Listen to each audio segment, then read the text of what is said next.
Check this out. Everything okay? Camera, lights, action.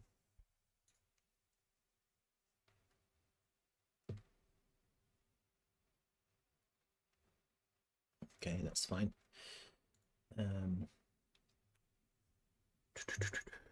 Okay, let me start having a look. No one's here, that's fine.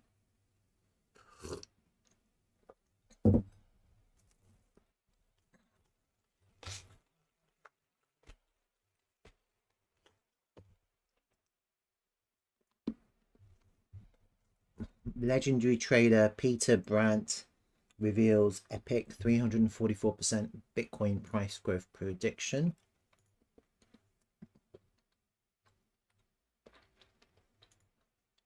Let's show.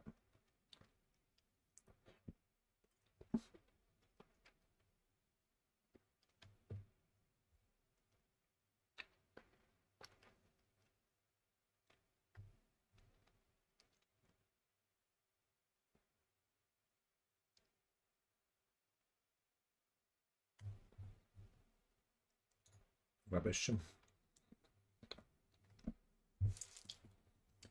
8.2 billion in Bitcoin and Ether options expire. Here's how it could impact the market.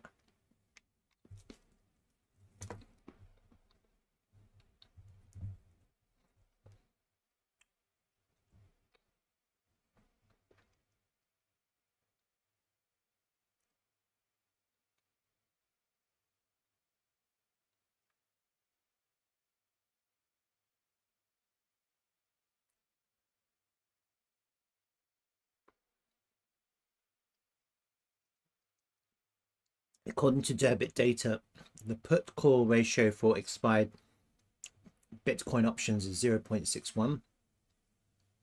The put call ratio is a technical indicator that reflects trader market sentiment. A PCR below 0.7 is considered a strong bullish sentiment, while above 1 is considered a strong bearish sentiment. Max pain for Bitcoin is 66k. Okay.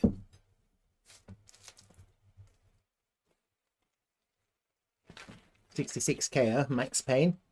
That means we're going to 66k by this evening, according to this. Let's have a look. Let's have a look at that.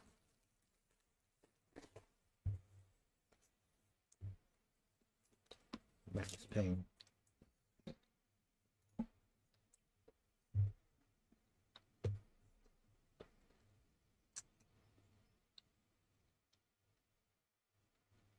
Come look it up.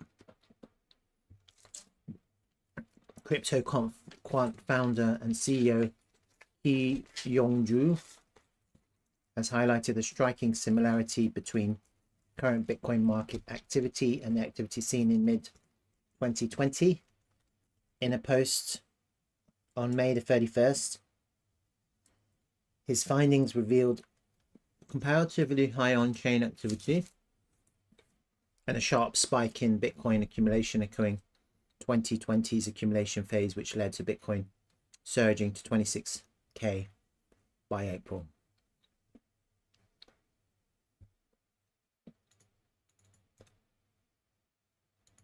Let's have a look at that. All right, I'm going to start.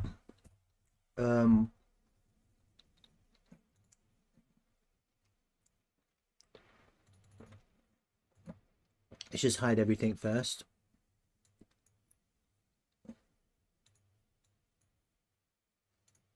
Let's have a look at yesterday's price action. Have a look at some things today, some different things.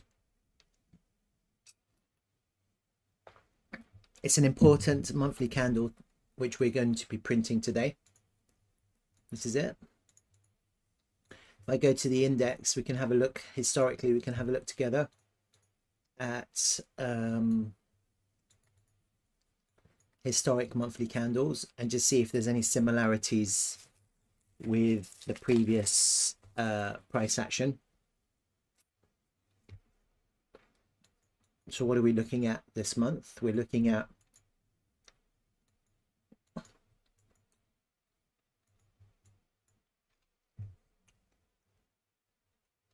a bullish month. Bulls are in control. Goes all the way up. Takes the liquidity from the month high, puts in the lower high. Yeah, this is really bullish. Why? Because we haven't taken the liquidity from the highs. We've also cleared the liquidity from the monthly level. So, and this monthly candle is closing. Oh, it looks like it wants to close higher than the midpoint of this previous month. The midpoint is somewhere here. So as long as we close above the midpoint, I think that's really bullish. There is a reaction, but it still closes bullish. So it's quite a strong reversal forming here. Can we see that anywhere else? Some kind of continuation reversal in the monthly candles. That's the other way round. See, red, green, red, and you see the next one was a red. You see that? Then green and red, red, red, red, and then red. You can almost reverse that, actually. Context is obviously different, but no, Bitcoin hasn't actually created this kind of candle pattern on the monthly time frame. This is the first time that this has happened. You can see. And I think you remember me saying last month that this wasn't the top. That red candle wasn't the top. This green candle wasn't the top. And in every topping pattern, you have a month comes in to take the liquidity. You see every single one. You've got liquidities taken, not there. And there's a reason why it's not taken there, because it just comes back up to squeeze. There it's not taken actually either. Interesting. But here it is, and yeah. Okay, yeah, cactus sideways. Good morning, cactus. Cactus cake or perma bear.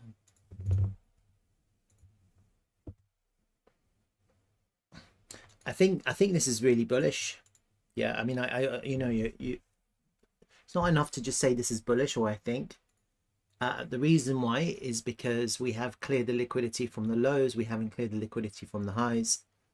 We're closing above, potentially we're closing, if we close above the midpoint of the previous month, that's a bullish close. Above the midpoint of the previous month, that's a bullish close. And we've cleared the liquidity from that monthly level. There's been a reaction expected, but you know, it's still closing well. It's closing well. Potentially it's closing well. Max pain for the options expiries today is about 66k, according to that article that I just read. So let's have a look at that. I'll have a look at the weekly as well. Well, the weekly hasn't ended yet. That last week we had a really bullish weekly candle. This is a bullish, this is a continuation candle. So, and obviously I'm looking at the index. So the index is obviously slightly over extended. You see last week's weekly candle had a close above the previous week high. That's a bullish continuation. The price has come back down to test some kind of level, maybe there, maybe somewhere else, maybe there, who knows, somewhere. And obviously the weekly hasn't closed yet. Now, according to that article, max pain was 66k, so we're expecting the price to go down today to 66k. Is that possible? I'll have a look. 66k would be somewhere here. It'd be somewhere here. That would be max pain.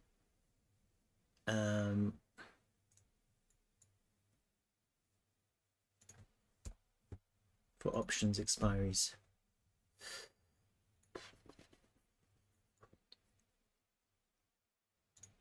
Just have a look at these other candles as well.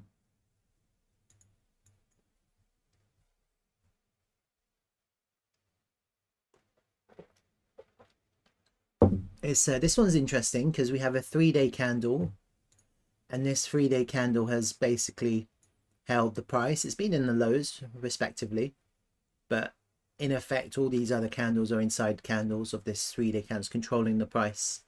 And this 3-day candle range is all the way down to here, actually, not to there. That's the close or the open. So it's the body of, you see, look at this candle. It's the body of the candle that's holding the price. So the price is constrained within the body. Although the range of the candle is wick to wick. How many days left on this? 1.5 days left. So it's still in development. Let me have a look at these other candles. 2-day candles. That closes today.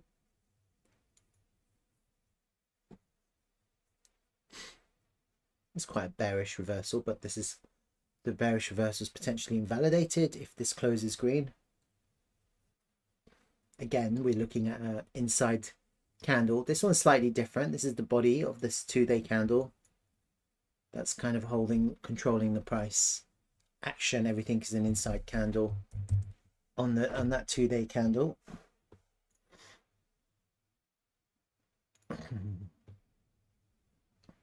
The 10-day candles. Does anyone look at 10 days? 15 days. How many days left on this 15 candle? Another 13 days left. That's a bullish reversal candle. Last 15 days.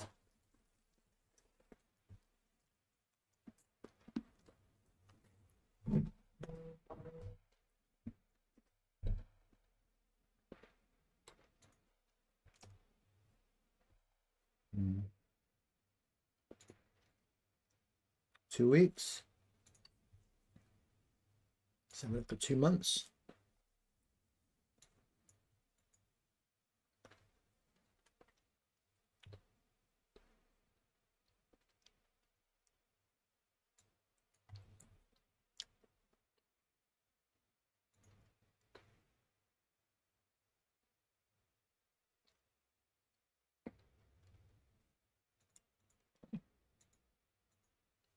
Right.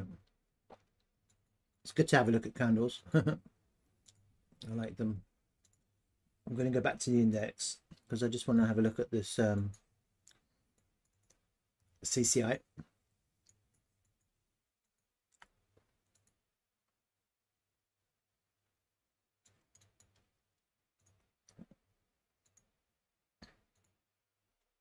Okay.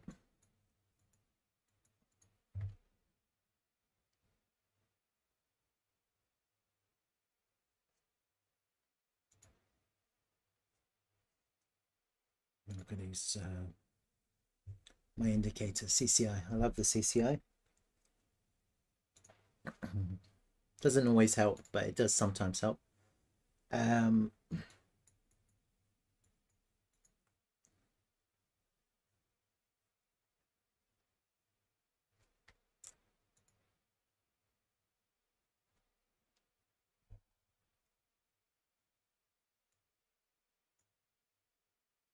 Okay, so that's good.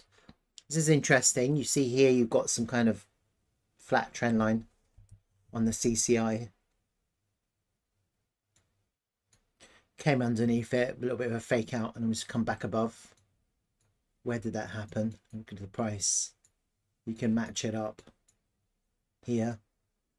A little bit of a fake out on the weekly time frame. See that? Fake out down. It's like a failed auction. You see we're right back above it.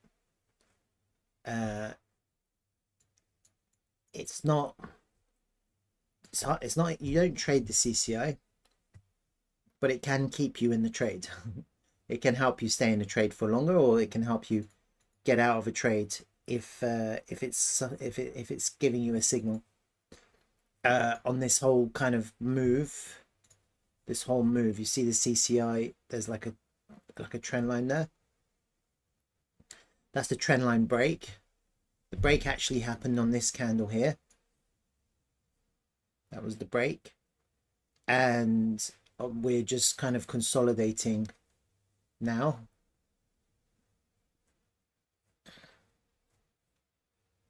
So we have broken a major trend line. You can see it. The CCI is basically showing us that we've broken a major trend line, even though you can't see it in the price.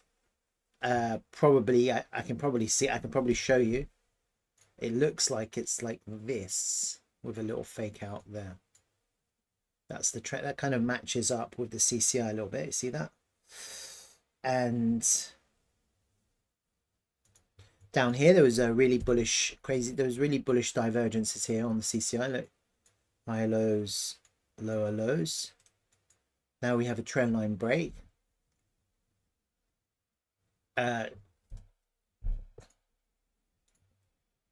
It's kind of what you want to see on the indicator. It's telling us that we're good potentially. We're seeing a little bit of bullish divergences here as well on the CCI. It may not look like it, but it is. You see how the price is falling here, and CCI is falling. But what you see on the CCI is actually quite interesting. You're seeing on the CCI we're making lower lows, and here we're making higher lows. Yeah, so very similar to the MACD, except you can easily see it on the CCI, whereas in the MACD you can't really see it unless you go to the slightly lower time frame. The CCI gives you that clue. It just tells you that the selling is being absorbed. Yeah.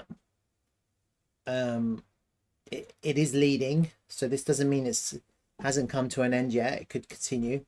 This could continue, and actually you want it to continue. The lower this goes, the better, as long as the price is holding its current range. If this continues and finds support off the 0 line, that is perfectly normal, but it may not, because the thing about the CCI is you can see previous pivots can also act as support. Very similar to candle patterns, but you can see it a little bit more clearly with CCI because it's just kind of one line which kind of acts in the same way.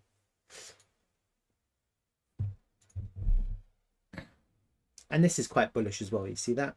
So what's happening here on the 12-hour time frame, you've got basically sideways price motion, price action, but the CCI has gone all the way from overbought right down to minus 100, which is support, but also the right buy, the right area to buy, and it's holding a support at the moment. So it's kind of traversed all the way down, and CCI is kind of, the price has actually kind of gone flat. This is flat. So again, we're seeing bullish divergences on the CCI on these kind of midterm time frame candles. This is nothing. Like on the lower time frame, it's just going up and down, up and down. You can see the price and the CCI are following each other. You see here the price is going up, CCI is going up, price is going. This is not divergent. This is normal. Yeah, there's a little bit of divergence here, you see, but it's it's not the bullish divergence. It still works. It's not hidden bullish. Lower prices, higher lows here. It's the other bullish. Still works, but then this is kind of following each other, and this is kind of following itself.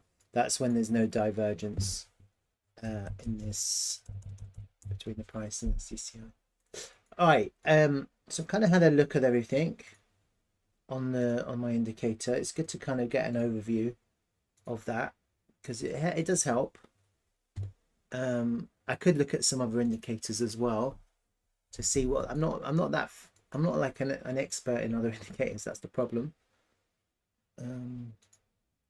Let's just have a look at this one.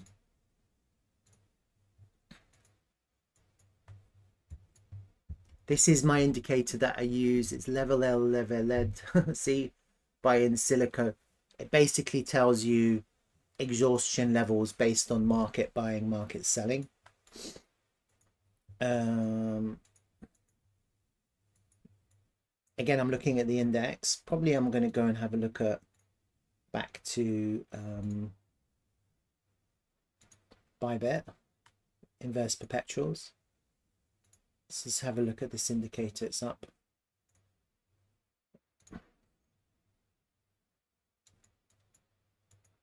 So you can see what's going up. This indicator is giving us, flashing us an exhaustion line. That's at 74k. It's a red exhaustion line, which means it needs to be flipped into support. Yeah. So clearly we can see that if we can't flip that level into support, then we're not going up. We'll go right back down. And potentially you could get a reaction off 74. If we don't get a short squeeze, that 74 will still play as strong resistance according to this. And the higher the time frame, the more important these exhaustion levels are. You can see on the daily time frame, you see we have this exhaustion level at about 69.5. That's been kind of reacting as resistance. It looks like it's probably the previous all-time high, actually. Going back.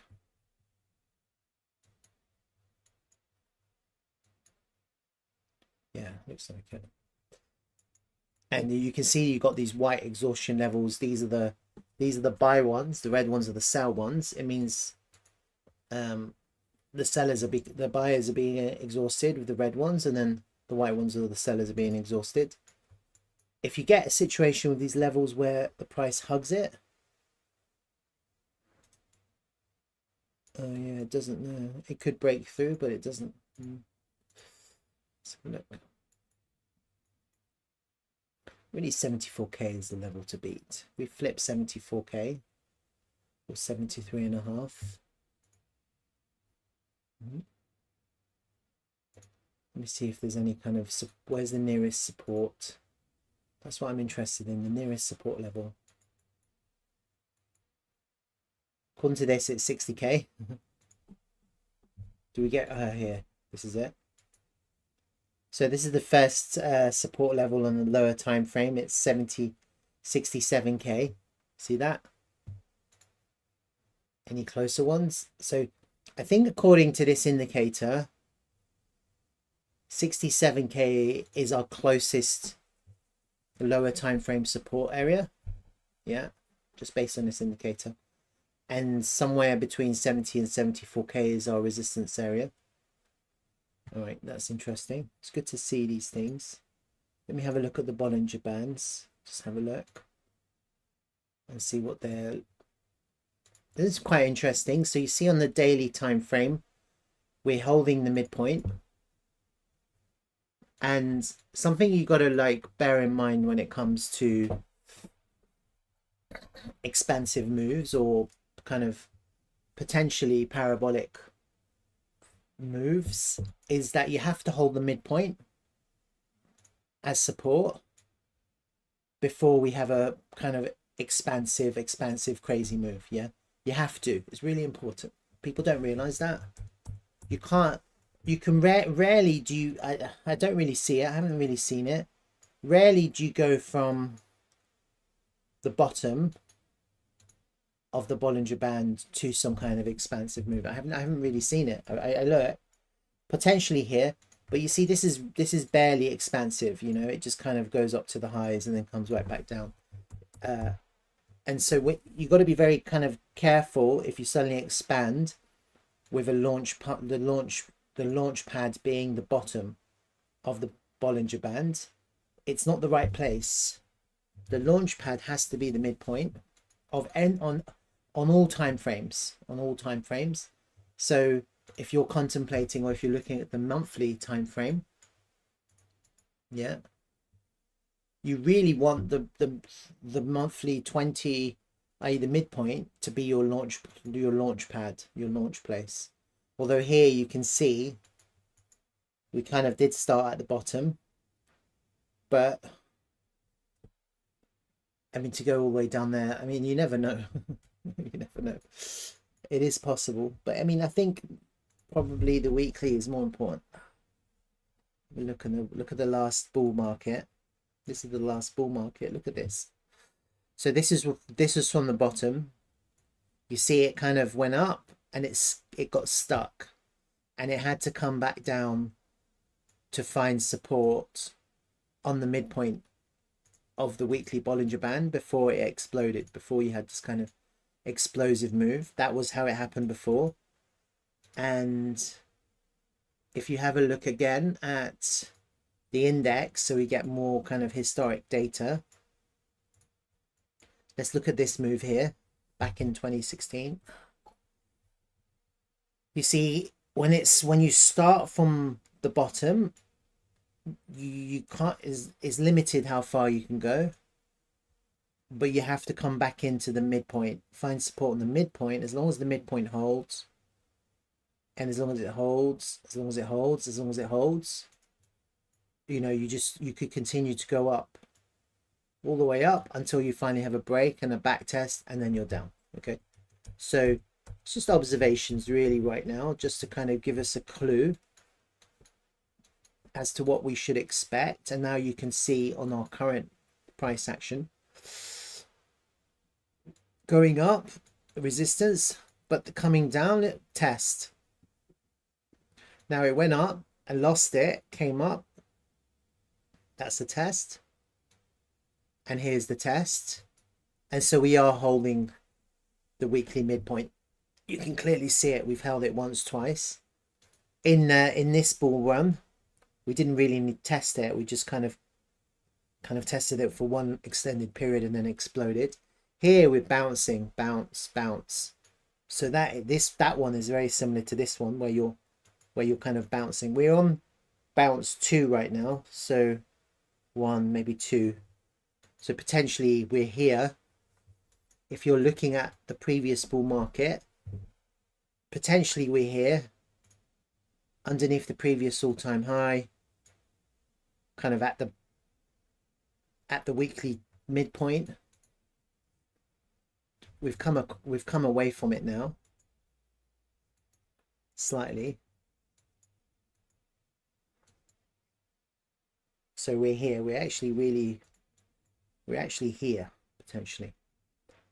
Where did that land us? So that was May. See, that was May when it exploded. And June as well, May and June.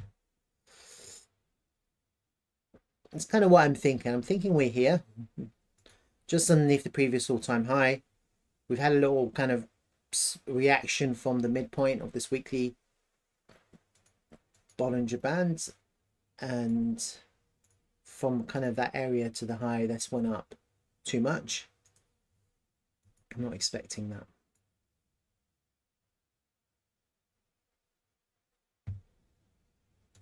Let's see how far it goes. 1,000 so much.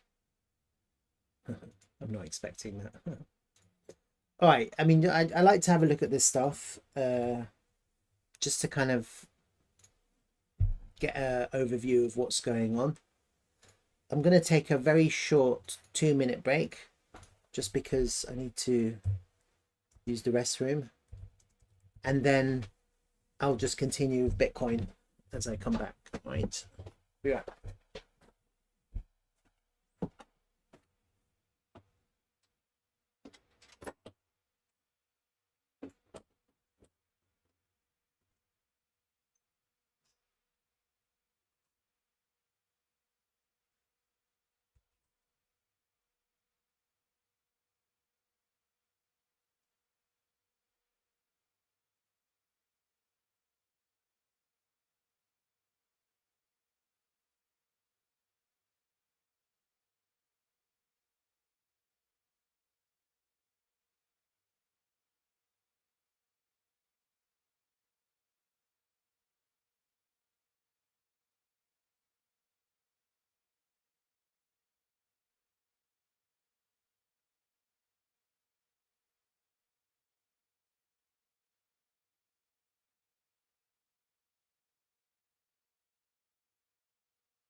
Okay, I'm back. So let's have a look at the charts. Kind of have an overview. Okay.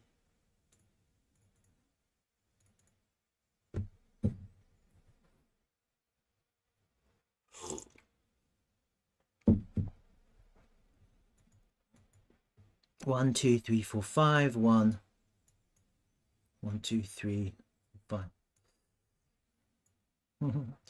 I did this a while back. I called it another EW. A lot of people are saying they're kind of ignoring these first two waves, and I was trying to make sense of them.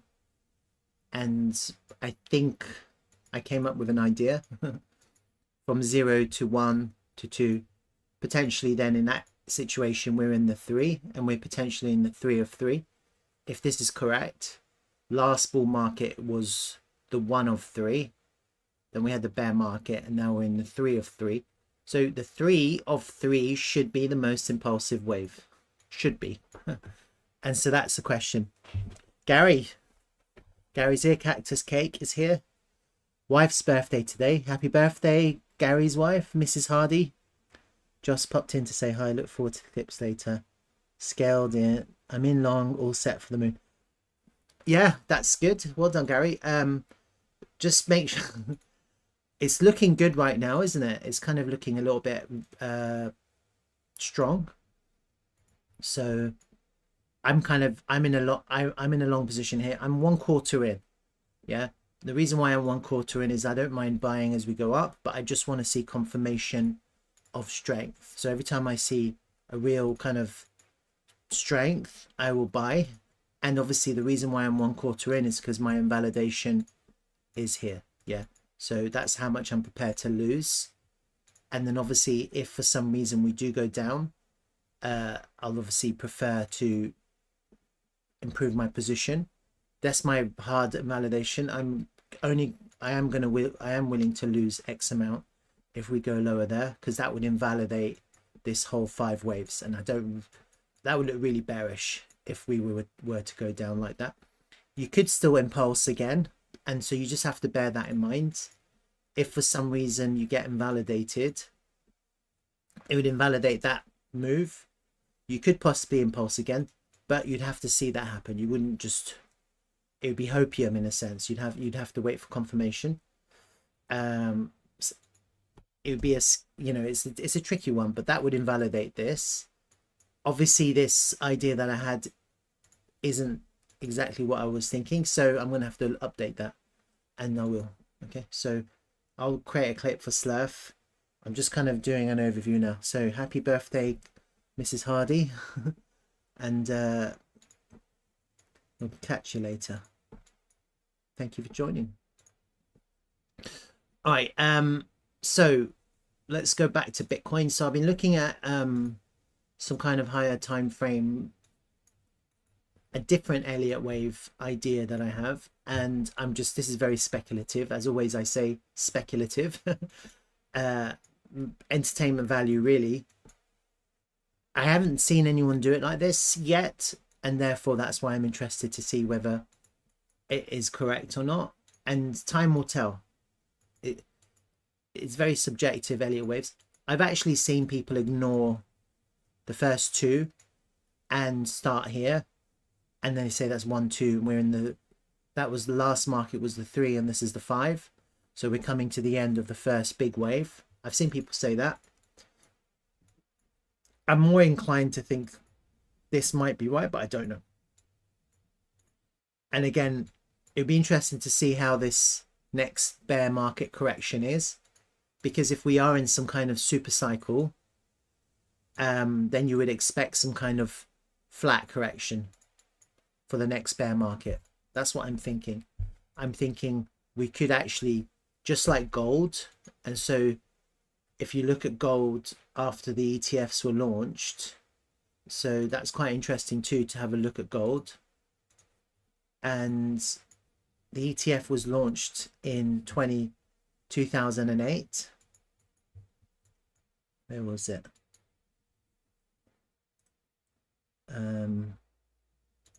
Usually it says here, but I can't see it. Why is it not saying? I think it was 2008.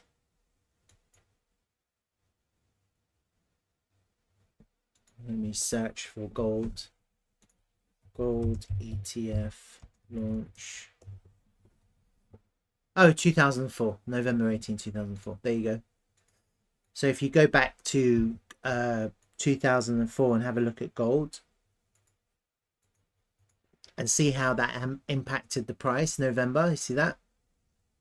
This is the this candle was the gold ETF here,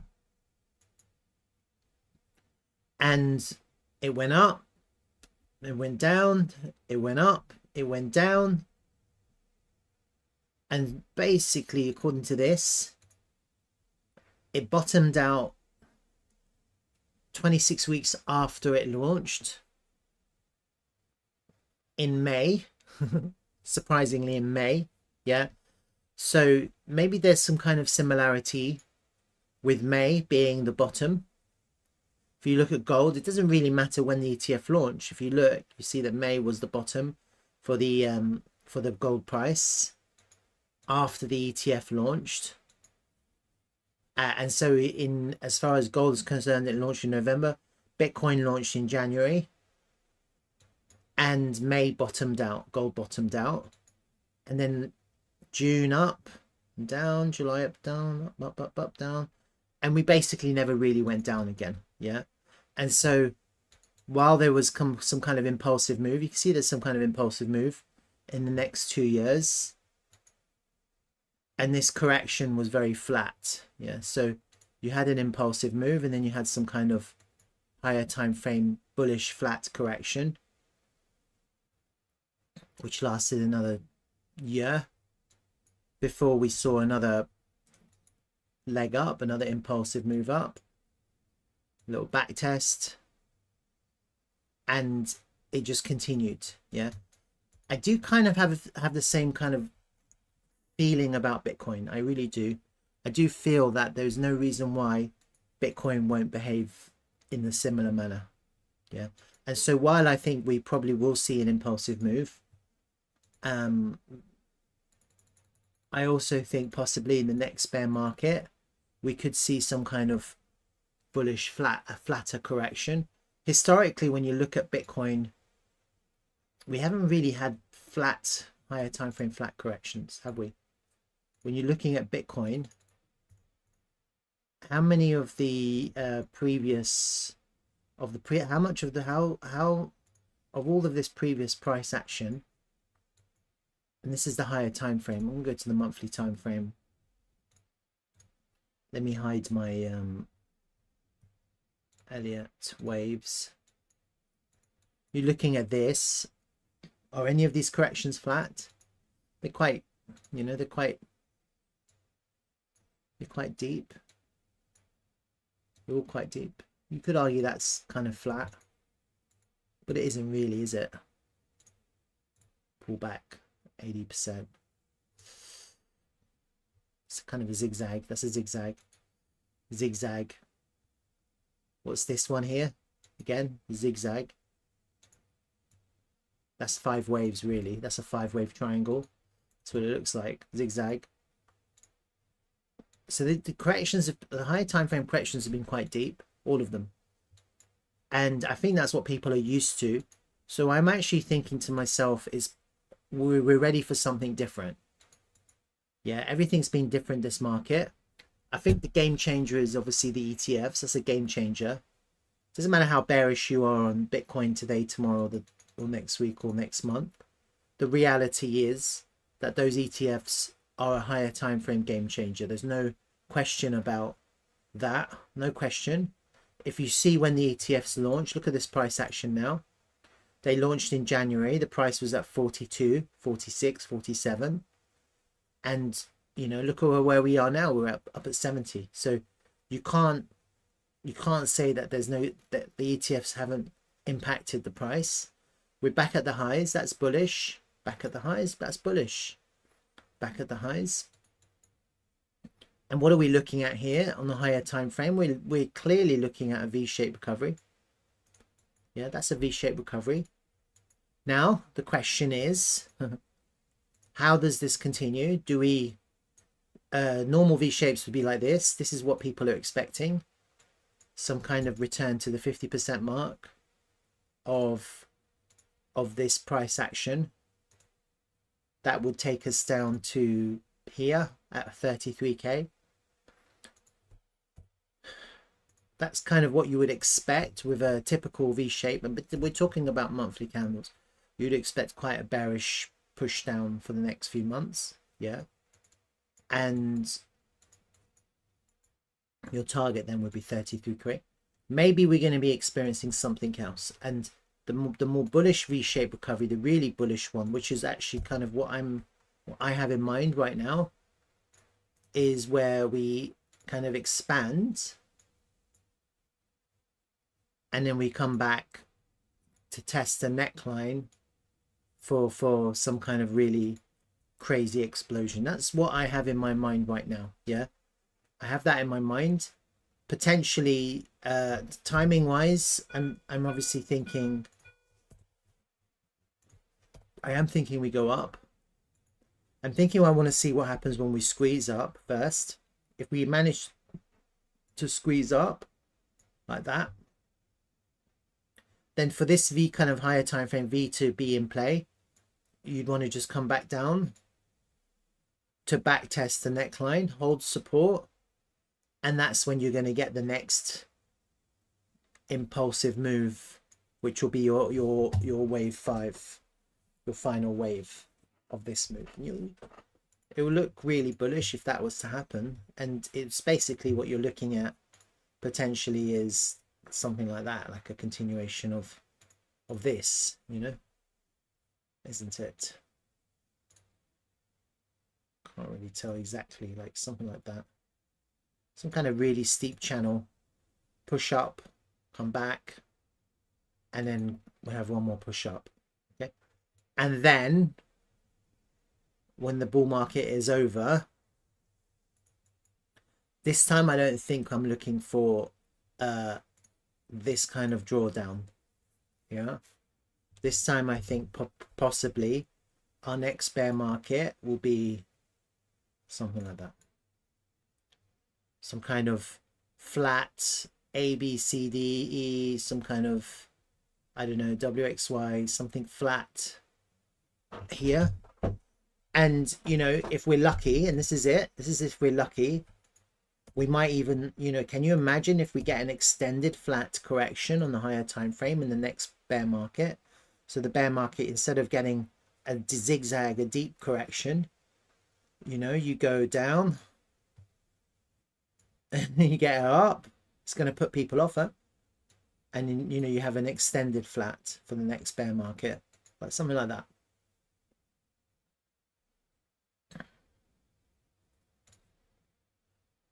It could be like, you know, who knows how it's going to be. That would be very bullish actually if we had an extended flat in price discovery. If we start putting volume in price discovery and we're unable to get back underneath 70k, that's going to be extremely bullish. Extremely, it's not going to be mega bullish. And then you're just going to see people just continue to scale in the highs, in the higher prices. Yeah, once people know that the price isn't going to come back down to these lows, and the price is ranging in the highs in the bear market, if you see the price doesn't come back down so far, we just kind of go flat here, then every time the price does manage to get back down to 69, 74 something k, you're going to get you're going to get like a buy up. You're going to get like a buy up every single time it pushes down. Doesn't mean we're going to get higher highs. You might get lower highs and until you can squeeze up. That's possible. But I am kind of like, right now, the way I'm looking at the price, I'm seeing a higher time frame V shape. I see kind of the price not giving up the high numbers, and what I'm probably looking for is a push up and then a back test of that V-shaped neckline. That would be my preferred price action for the higher time frame on Bitcoin. What else is there to just quickly have a look, a little overview. So this is interesting. Look at this. We're still trying to figure out what happens with Bitcoin dominance. Bitcoin dominance is still trying to figure itself out. I wouldn't mind one more push up just into my area of interest, which I've already talked about. So we have to see how that plays out. If Bitcoin does manage to squeeze up and hit into new higher numbers and price discovery, then I don't see why we don't push up here. One more push, one more push, and that's when alt season begins in my mind. That's the perfect place for alt season. Like once it gets to that level, I'm going to be max leveraging alts. Once that hits, I'm going to be scaling into alts on leverage, looking for a capital rotation from Bitcoin to altcoins. That's what I'll be doing. And let's have a look at the DXY, because that obviously has an impact on our beloved crypto. Let me get rid of these brush strokes and go to the slightly lower time frame. Yeah, pretty bearish. It's trying to hold this kind of trend line. You see that, this yellow line that I have, but it's not really, it's struggling to get back up.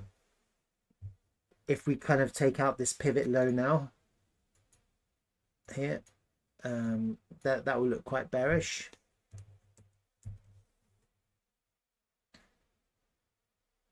It's struggling to get back above this golden pocket area. And if this was bullish, you wouldn't be back. You wouldn't come down, go up, come down, go up, just to come out. That wouldn't happen. That's not bullish. Yeah. If it was bullish, as you went up, you'd hold for continuation. That's how you would progress. You'd be pushing up. So I think the DXY is looking bearish to me. It looks bearish to me. It doesn't look bullish at all. You see, on the weekly time frame, we've come back here to test it twice. So we're holding resistance, and we've taken the liquidity from this area. So there isn't really much liquidity unless we go down to these wicks. That's probably the next area of support on the DXY. If we do that, that's going to break this trend line. You see, we're kind of into this trend line again. If we break the trend line, then we're kind of heading down, at least to the golden pocket, at least to the back test of this trend line. That's going to be extremely bullish for Bitcoin and crypto and everything really, commodities, whatever, stocks, equities. ETH BTC, I think it wants to go down. That would make perfect sense if it went down, because that would be value going back to Bitcoin. You see this kind of weekly doji here into resistance. It's not bullish, it's kind of like a topping candle, like this one here actually, before the price reverses. But it doesn't mean this isn't bullish. This whole last week was extremely bullish. There's an extremely bullish reaction. Basically, that was ETF news. Yeah, this one, that was the ETF news. It's good that people are still holding. They haven't immediately sold into that. So obviously, look, you see the volume is significantly up. That's bullish. And we have a little bit of profit taking there. I wouldn't mind if it came back just to kind of to go up, down to up, go down, come back down to go up. That could coincide with Bitcoin going up, because if Bitcoin now suddenly snaps into price discovery, every single altcoin leading with Ethereum is going to bleed for a short period of time back into Bitcoin, for sure. That's not unexpected.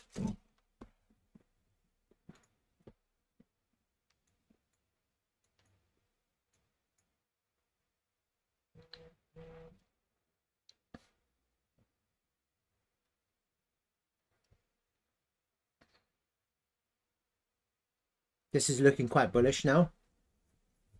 You can see something else as well, which is interesting. So just kind of consider this. Get rid of all these lines. They're in the way.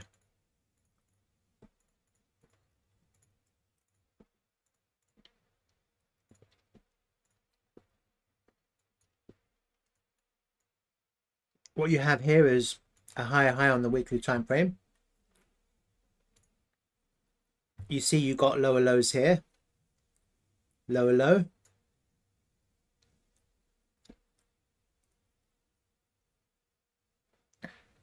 It's a lower high. Lower low. Lower high. Lower low. Higher high. This is your first higher high that we've had in a while. And if you want to change ETH BTC market structure, what you have to do on the weekly time frame is come down, put in a higher low, and then take out that high for a higher high. Okay. The minute you see that, the minute you see a higher high after a higher low is put in, you have your invalidation. It'll be the higher low will be your invalidation.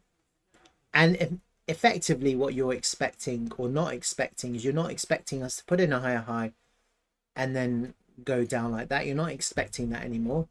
What you're then expecting is hopefully some kind of breakout, or if not, at the very least, again, another higher low, higher high, you know, like the trend has changed. That will be confirmation of trend change. We're halfway there because we've put in a higher high after putting in a lower low. So now what you want to see on this chart is a higher low and then a higher high. If we do get a pullback on ETH BTC because BTC is going up, that could be your higher low. And then you could get another push up. That would be alt season. If we see confirmation of this kind of structure on ETH, that will be alt season. I think that will be alt season. The weekly time frame is a higher time frame market structure change. So if you see it on higher time frame, then we could be looking for potentially a whole summer's worth of alts pumping if this happens. Okay, so I'm keeping an eye on it very closely. I'm looking at the weekly time frame, but actually when you look at the 3-day time frame, you can still see the same thing. So maybe just to kind of hone in on the timings, you can look at the 3-day time frame. What we're looking for is a market structure change confirmation from bearish to bullish. We've put in our higher high now. Let's have a look at the daily time frame. Yeah, same thing. You could probably start with the daily time frame. I prefer 3 days. Yeah, but this is fine. The daily is fine. Lower high, lower low, higher high there. What you want the price to do is put in a higher low. It can be anywhere really. It could be anywhere. And then take out the high. Take out the high. So what I'm going to do actually, because I'm quite interested to see how this plays out, I'm going to put an alert on the high. MS change BTC confirmed. So I get an alert. That's kind of what I want to see. I want to see when we take out the high. That's going to be quite really bullish for that to happen, to take out the high.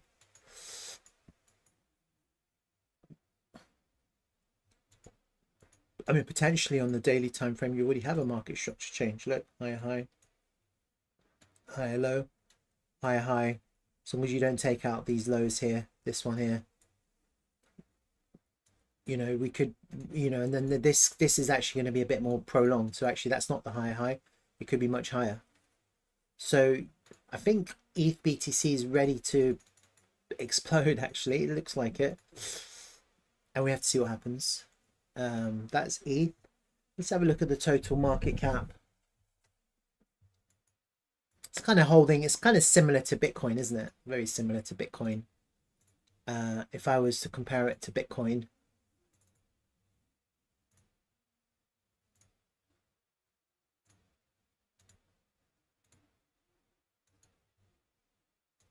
it doesn't really look different, does it?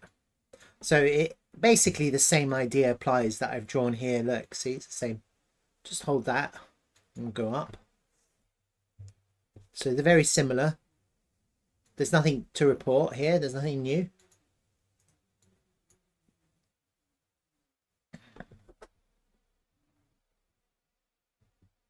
Let's have a look at the other ones quickly. This is the total market cap excluding Bitcoin. This is excluding Bitcoin.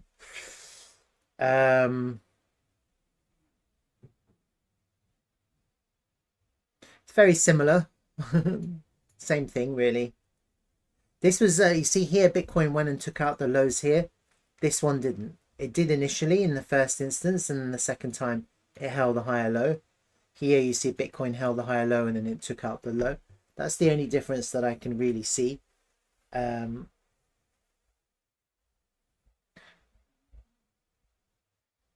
It just means the second time the price that Bitcoin came down, alts didn't give up their value as much. Yeah, the first time they did, the first time was a bit of a panic. That's probably why Bitcoin held, because the alts defended Bitcoin, but the second time the alts didn't care about Bitcoin and then Bitcoin went lower. Okay, that's kind of what that means. Right now, it looks like Bitcoin's a little bit more kind of, is having a little bit more of a deeper correction. This is having a little bit more of a flatter correction here.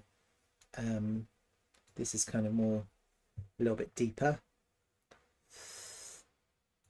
That's what it looks like. Let's have a look at the other ones quickly. What other one is there? This is the total market cap excluding, oh, I had a look at that, didn't I? Excluding Bitcoin. Which one's that one? Excluding Bitcoin. No. Let me put that back to Bitcoin. It's this one I'm going to change. This is excluding Bitcoin and ETH. So this is all coins except Bitcoin and ETH. See, so this is quite interesting. You see there's a little bit of latent weakness here. So clearly ETH is going to lead.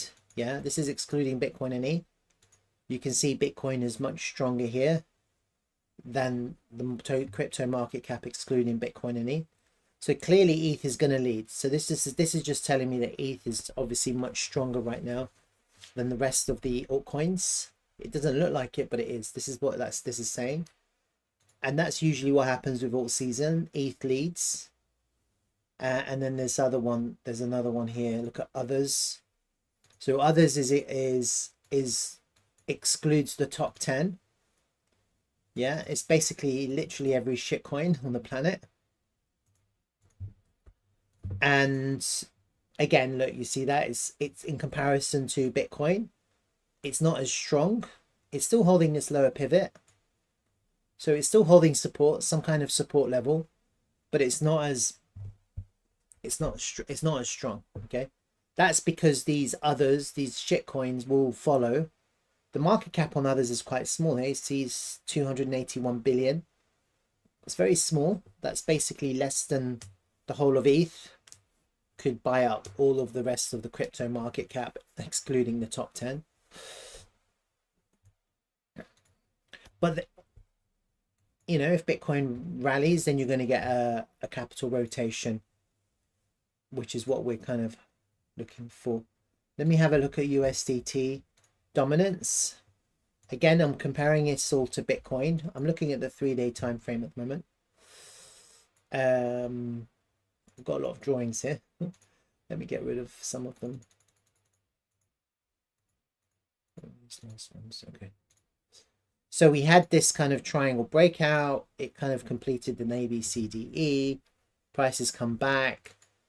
It was a little bit of a rounding bottom breakout back into the neckline there. And what you can see right now is that pretty much USDTD and Bitcoin are doing the opposite. Pretty much doing the opposite. So let me just if I inverse that, will I inverse one or both of them? Let me have a look. Just one, it's good. And then let me just hide that. Let's get rid of the shit. What is that? I don't know. There's an alert there. I'll keep that. Just find it. And obviously these fixed ranges can go. Just have a look at these two together. You see, on the left, you're looking at the inverse of USDTD. dominance, UST dominance, and right Bitcoin. Very similar, huh? Very similar. Down, down, down, up, up, down.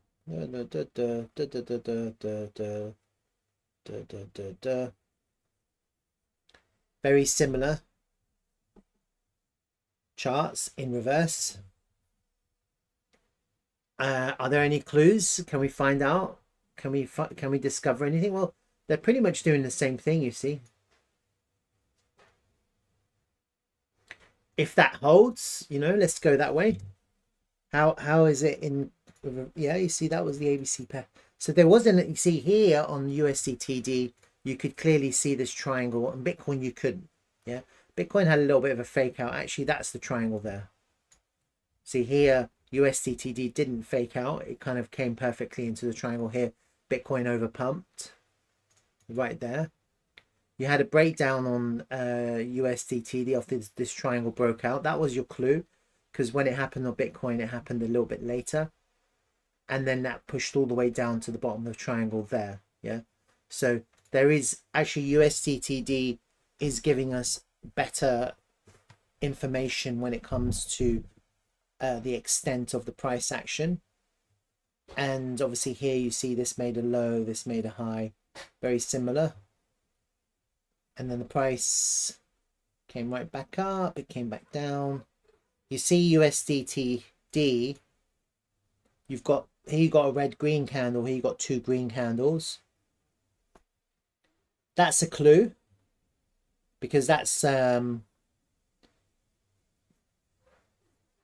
makes you think it's going the other way around, whereas here it's hard to tell. So it's good to compare these things. I will compare these now that I'm looking at it, looking at the inverse and comparing that to Bitcoin. What else is there? Let's have a look. Let's have a look at PAX-G against Bitcoin. Again, this is the inverse. Oh, let's just compare it against Bitcoin again. This is the inverse, isn't it?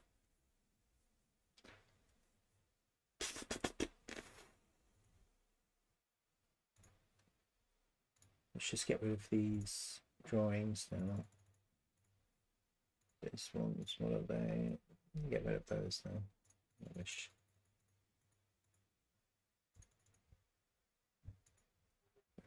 Ranges. Right. So this is against Bitcoin. It is similar. It's very similar. This is also inverse. You can see it's the inverse.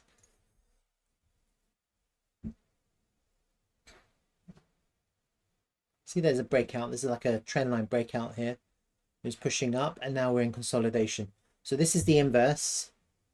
This is looking actually really bullish for Bitcoin, just looking at it right now. See that? It's effectively what's happened, but in reverse.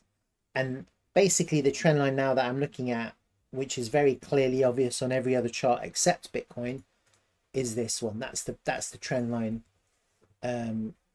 in play. That's our breakout trend line. You can see it on every other chart except Bitcoin, but that's the one. This is the one that we broke out from. Yeah, see that one?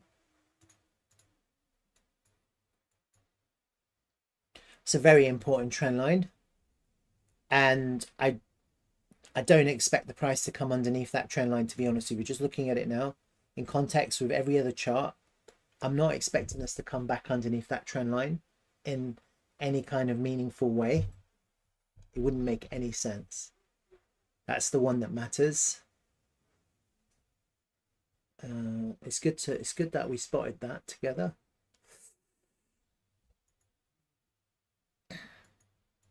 All right. Anything else? Let's look. Don gold. XY. Okay. All right. So let's have a look at just Bitcoin and see if we can find any kind of clues for potential future price action. The monthly candle's coming to an end today. Oh, tonight. Okay. It's a big day, huh? Monthly candle coming to an end. It's not a small news, it's big news. So I do expect today to be a little bit volatile, but not necessarily. We'll see what happens, because sometimes you can get like crazy moves at the end of the month, scare the shit out of people.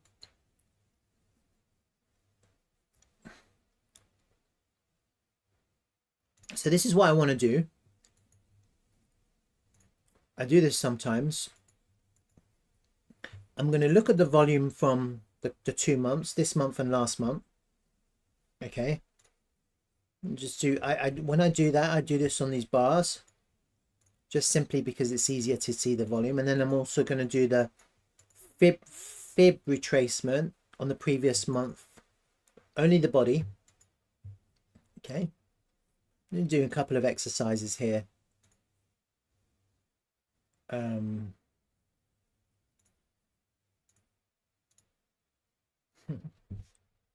If it works.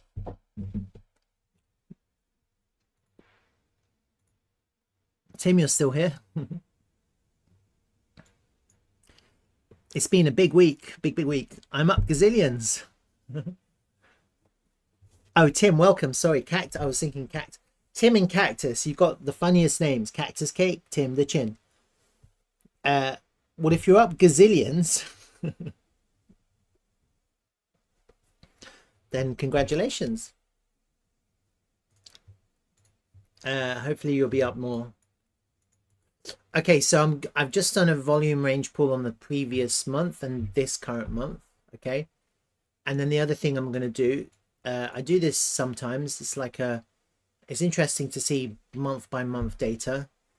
I'm also going to do a fib pull just from the body, just the body of the previous month. Doesn't matter which way. Actually, let's do it the other way just so it's easier to see. After Florence tomorrow. Amazing. I love Florence. Florence has got that big round cathedral in the middle with lots of kind of tiny small streets. You're going to be eating lots of gelato, espressos, cappuccinos, pasta, pizza. Amazing. I love Florence. I went there 2003, I think it was. Amazing. I love it. The weather is good. You're going to have such a good time. Okay, so this is just the body. I like the body when it comes to previous price action on candles. Yeah, so just keep that into consideration. That's the fib from the previous month. I've got the volume pools from the previous month and the current month. I'm not going to bother with fib on the current month. And so let's go to the daily time frame now. Let's just have a look at that. Where's my range pools? Do they go? Vanished. Where's my fixed range? What the hell? Why is it over there? God, trading views, sometimes it's a piece of shit. What the hell?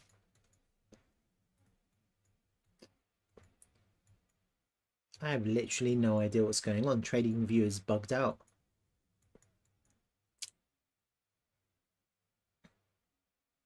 Let's do that again. I shouldn't really need to. I've done it.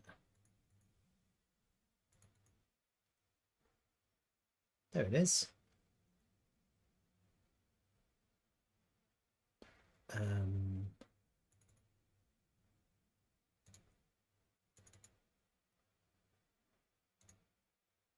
That's why 65. I don't want 65. What's that one? 66. Yeah, that's correct. Bar 166.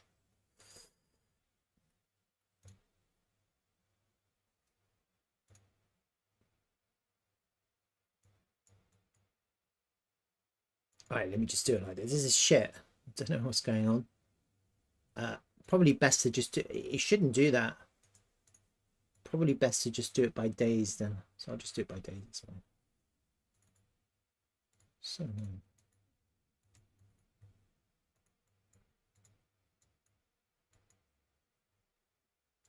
just a waste of time. That's April. This is April. And this is May. Not including today, obviously, because it doesn't include the last day. And this fib is not is last month as well. This is last month as well, not current month. Let's put that back to candles. And then let's zoom in a little bit just to kind of see where this is. Why is that overlapping? That's correct. See where this ends. That's perfect. All right. So this volume range, volume pool is the previous month. This one is the current month. Okay. You can clearly see that the previous month, the point of control was lower down here. And this month, the point of control is higher up. You can also see that the previous month, you had the value area high, which is now here. It's offering a little bit of resistance. Previous months, so we're still within the value area of the previous month. That's just what I wanted to see. And this Fibonacci retracement is only on the body of the previous month. Okay, and so when you see it's not including the wicks, it's from bottom to top. That's the bottom of the body here. That's the top of the body. And in my mind, look, you can see it's bizarre, but this is the previous month fib just on the body. But looking at the current price action, you can see the 382 here has been offering support. And this is the previous month fib just on the body. It's really interesting, but it does, previous data does apply to current price action sometimes. And you can see here the golden pocket was touched almost, and then here the 50% mark was touched.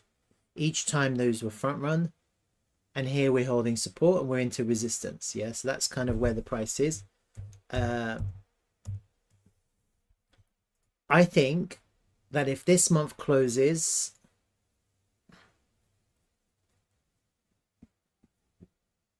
anywhere above 50%, this is bullish. That's what I think. So in my mind, if this month closes anywhere above 65,800, we're bullish. And obviously if we close above the 382, it's even more bullish. So right now I'm looking at a really bullish close for this month, unless of course we have a big sell-off today and we end up down here. I think that would be bearish. And the reason why I think it would be bearish is because even though the price will probably go up, you'll have big take profits. Whereas if you close higher, you could squeeze up and then people will be looking to take profit in discovery, in price discovery. Okay, so I think this is looking really bullish. We're not really on anything major in terms of support except the current month point of control. Okay, that's what's holding the price right now. The current month point of control is holding the price as support. You can see today that we've kind of come back down to it and back tested it on the 12-hour time frame. And that's kind of what you want to see. I can't really see anything else except that we're also into the previous month value area high. And I think in the context of what I'm looking at, what we need to do is we need to flip the 236, that's 68,700, into support. And once you see that, that's going to be a really nice place to kind of, if you see a back test on that area, you could long that higher up with a clear invalidation, potentially. Let me have a look at the previous month actually, because now that I've done that, I'm quite interested. Let's go to the previous month.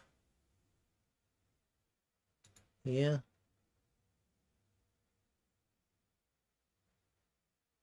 To here. So this is the last 3 months of data. And what's interesting is you see these are the last 3 months, including the current month. So we've been in this range now for 12 weeks, pretty much. In the first month, the point of control was here, which is kind of corresponding with the 382 of where we found support. And that point of control was underneath our current point of control. Last month was obviously the price dropped and the point of control was lower down. And then we're really back up. We're back up and the point of control is back up. Now, as long as the price holds the point of control, then this is bullish. Effectively, what needs to happen is the price needs to flip. Probably in the first instance is 236 into support, but then obviously we have to flip the current value area high into support too. You do have some kind of trend line coming down like that. Okay. But I think that's quite an arbitrary trend line. I think the main one was this one, which we broke. That was the main one. We broke that. That was the fake out. That's why there was a big sell-off, because it was a fake. It faked to break. It was a fake break. So once you lost the fake break or the initial break, you had a massive dump. That's what that was. And then this was the follow through of with the dump. It's basically a big ABC actually. And now we're back up. We've broken that trend line. We're coming into this arbitrary trend line here. You see that last pivot hit the trend line. This was another little fake out. That's why you had another dump. And so you have to be aware of trend lines. When you have a fake out of a trend line, the next move is the reverse, and it's quite a big kind of reversal. That's what you're experiencing here. So if I was to draw those out a little bit better, you could see what I'm talking about. And again, these are observations. It's good to observe things when it comes to price action, because generally speaking, history loves to repeat itself. Yeah. And nothing is, and crypto and Bitcoin is not different. It's the same. The trend line here is quite subjective, but potentially something like that. Yeah, potentially something like that. Or maybe slightly lower. Yeah, see? And as you can see, you know, a little fake out, dump, a big fake out, dump, resistance, dump, resistance, dump, resistance, dump. It's amazing how this trend line has actually proved very difficult to break. And we have clearly broken that. It's a clear break. And this is kind of some kind of bullish pennant that's forming here now. Potentially bullish. If we break out to the upside, it will be obviously bullish. The other thing that you could bear in mind is that there's this one. Yeah. And you see we had a little fake out there again. See that? And then we've come in to test it. That happened on Monday. That's kind of what you're looking at now when you're looking at the charts. Sometimes it's good to just clear the charts and just look at lines, a black chart with lines. Okay.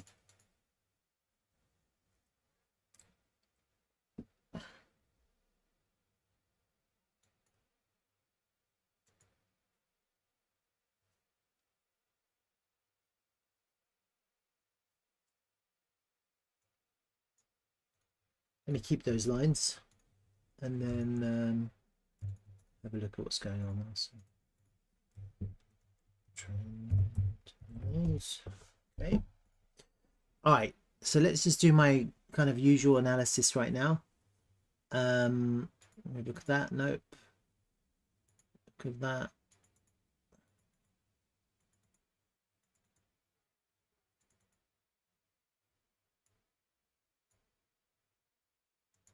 Okay. That's that. That's that. All right. First things first is volume. So let me just update the volume.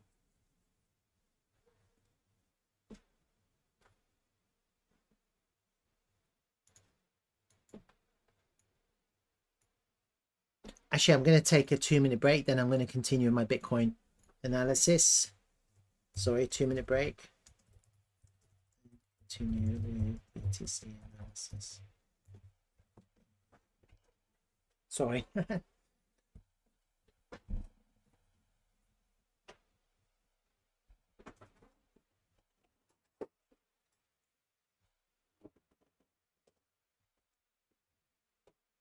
You guys not studying?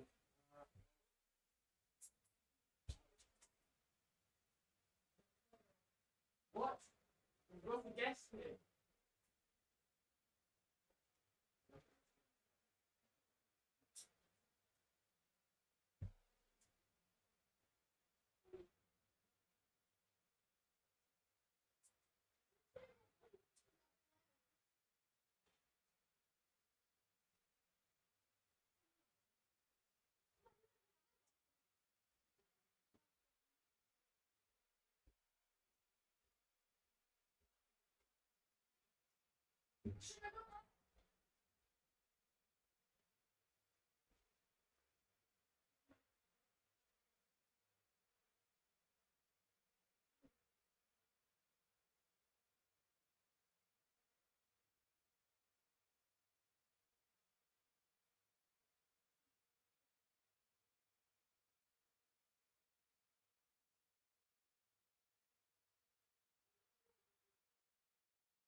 Go and study.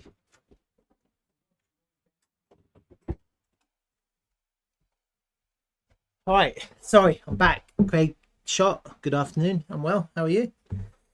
All right, I'm just there's not many people here. That's fine. Gary was here for a sec. Tim the Chin has arrived, but he's going to Florence. And Cactus is always bearish. And Craig, you're just always playing games. Because you're Craig Shot Gaming. I'm just kind of like having an overview. I haven't really done any analysis, to be honest with you. I just wanted to catch up with everything, just kind of have an overview of the whole market. I'll just continue. I've just really started. That's the volume area, so I've just updated the volume. Oh, you were listening, huh? In the office. Oh, that sucked. Femina Bridal, watching from India. Which part of India? I've been to India. Not recently. Which part of India are you from? Are you learning to trade? So before you learn how to trade, you have to learn how to analyze. The volume area, not much is going on with that. Let me have a look at this local volume here and see if I see anything interesting here. Probably when we come into it here on that 4-hour candle. So we are holding the point of control. What I'm actually going to do is I'm going to just kind of mark this off as well, because I'd like to keep an eye on this. So value area high, and then you just mark that local. New Delhi. I've been to New Delhi.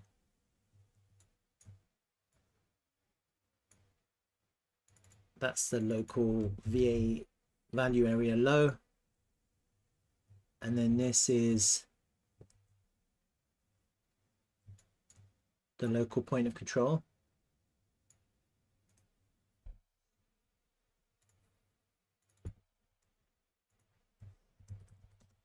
Okay. I've got 4 horizontals. Rename local volume. Okay. Get rid of that. All right. So we have our volume levels.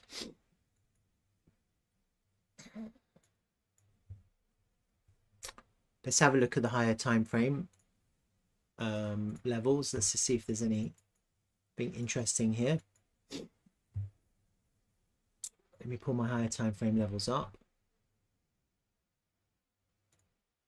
That's where they are.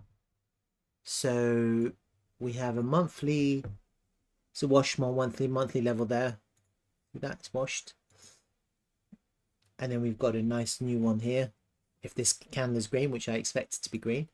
On the weekly chart, we have this washed weekly level.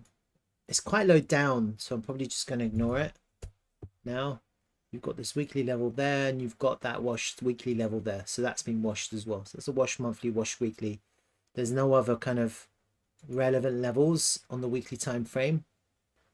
And then let's have a look at the daily time frame to see if there's anything interesting. This one is being washed now, so I'm just going to mark it as washed. So basically it means the price is already traded into that level one time, at least one time. That one's washed as well. You see that? There was actually a new daily level here, and now that's been traded through as well. So that's, you just clear that level from liquidity. So the next time you go up, it's going to be less powerful. And you've got a nice new daily level there at the washed monthly level. Lower down, you've got this wash daily, and you've got this fresh daily here. And obviously the biggest support is going to be down here at about 61.5. Thereabouts, somewhere between 60.5 and 61.5. This is massive support. Yeah. And then you've got your, these are basically your liquidity levels. You've got your volume levels, you've got your liquidity levels. And then obviously what you can also do in the context of this range is some kind of fib retracement from top to bottom. Yeah, top to bottom, you get a fib retracement. So if I was to hide now, let me just pull these up, bring them to the same area. If I was now to hide those two and just focus on the fibs, you'll see that this 236 has perfectly offered support. The 382 really hasn't. It did here, but it didn't. And then we also here, you see the 50%, which is the halfway point of the range. You see a little back test. We found resistance into the golden pocket one time and then continuously for a few days. And then we had an explosive move up. And look what's happening here. We're back testing this golden pocket. We've back tested it once. And we're holding the reverse, the back test of the golden pocket as support. You see that? So this is actually what you want to see. You want to see us to break the price, to break the golden pocket and then come back and find support. Ideally, you want that to happen because then you could potentially have some kind of continuation. So I think this is looking quite good actually. When you're looking at this, it's not looking too bad. These are the kind of levels of interest right now. Okay. And obviously I have that other fib retracement. That was not that one. Where was it? The previous month. Oh, I think I deleted it. That's fine. That's not really necessary. I just wanted to have a look at that. These are your volume levels, your higher time frame, liquidity levels. That's your local volume. Trend lines. You have a couple of trend lines in play right now. That's basically it. That's basically where we're at. You can see the gaps in liquidity. There's some gaps here, and there's some gaps here, and there's some big gaps here, and there's a bigger gap there. There's some big gaps lower down, but you also have a massive area of support somewhere around here. And locally, when you look at the price locally in this kind of local range, you can see that we're on the local point of control. We're trying to back test it now after we lost it and we came back above it. You've got the higher time frame point of control, which has literally been front run 3 days in a row. We hit it here, but here we've been front run, okay, which is interesting. And also you can see that the golden pocket is holding support as a back test, okay. You've got this wash daily level, which still needs to be flipped into resistance. At the moment, you can see it's holding as support. So even though the liquidity has been pretty much taken from that level, you still need, it will still offer support if we come down there. But then obviously you've got a brand new kind of daily level or as a liquidity level, and that can also offer support if the price was to come back down there. Heading upwards, again, you've got this daily level. I think it's pretty much gone in my opinion, but it's had a reaction. You've had a really strong reaction. What hasn't happened is you haven't taken the previous high of that candle, and it's in the local value area high. You've got this fib level here, 786, and obviously then you've got that kind of trend line as well. There's a little bit of a gap here. There's a little bit of a gap all the way up to 69.5, and then you can see that above 70 through to about 71, 72, there's a little bit of a gap too. It's just that trend line. So you've got a couple of gaps here where we are now to there, and then basically above there to there. Got a couple of gaps, and there's no bigger gap than higher up. Got a big gap there, and then you've got a ginormous gap. It's like in price discovery is the biggest gap right now. That's kind of where we're at. This is the liquidity levels. These are the higher time frame levels. These are the volume levels. In terms of the price moving, this is it. And then obviously you've got trend lines which are very subjective, and then shapes and sizes, channels and all sorts, which are also quite subjective, moving averages. But this is basically what you're looking at is liquidity. I can't see anything really. I just see that the price, we've broken above the point of control. We've come back down to test it once. It's been front one more time on 3 occasions. And I think if we were to go down, I don't see why we don't just swing failure the lows here into the point of control to go right back up. Like at the moment, I think that's more likely than not to happen. if we were to go down again. I don't see why we just go through that level. Yeah, the fact that the point of control has been front run 3 times after it's been tested there, that wouldn't, I don't expect it to just break again. Like, I would expect a liquidity grab, another liquidity grab, another liquidation event, but potentially another great opportunity to enter at the point of control. Yeah, that's kind of where we're at now, right now. And obviously this is just where we are now, and in the future anything could change, and you'll be looking for the change. Just zooming in a little bit to the 4-hour time frame, the price is just consolidating here, trying to figure out what it wants to do. I did identify some sort of triangle.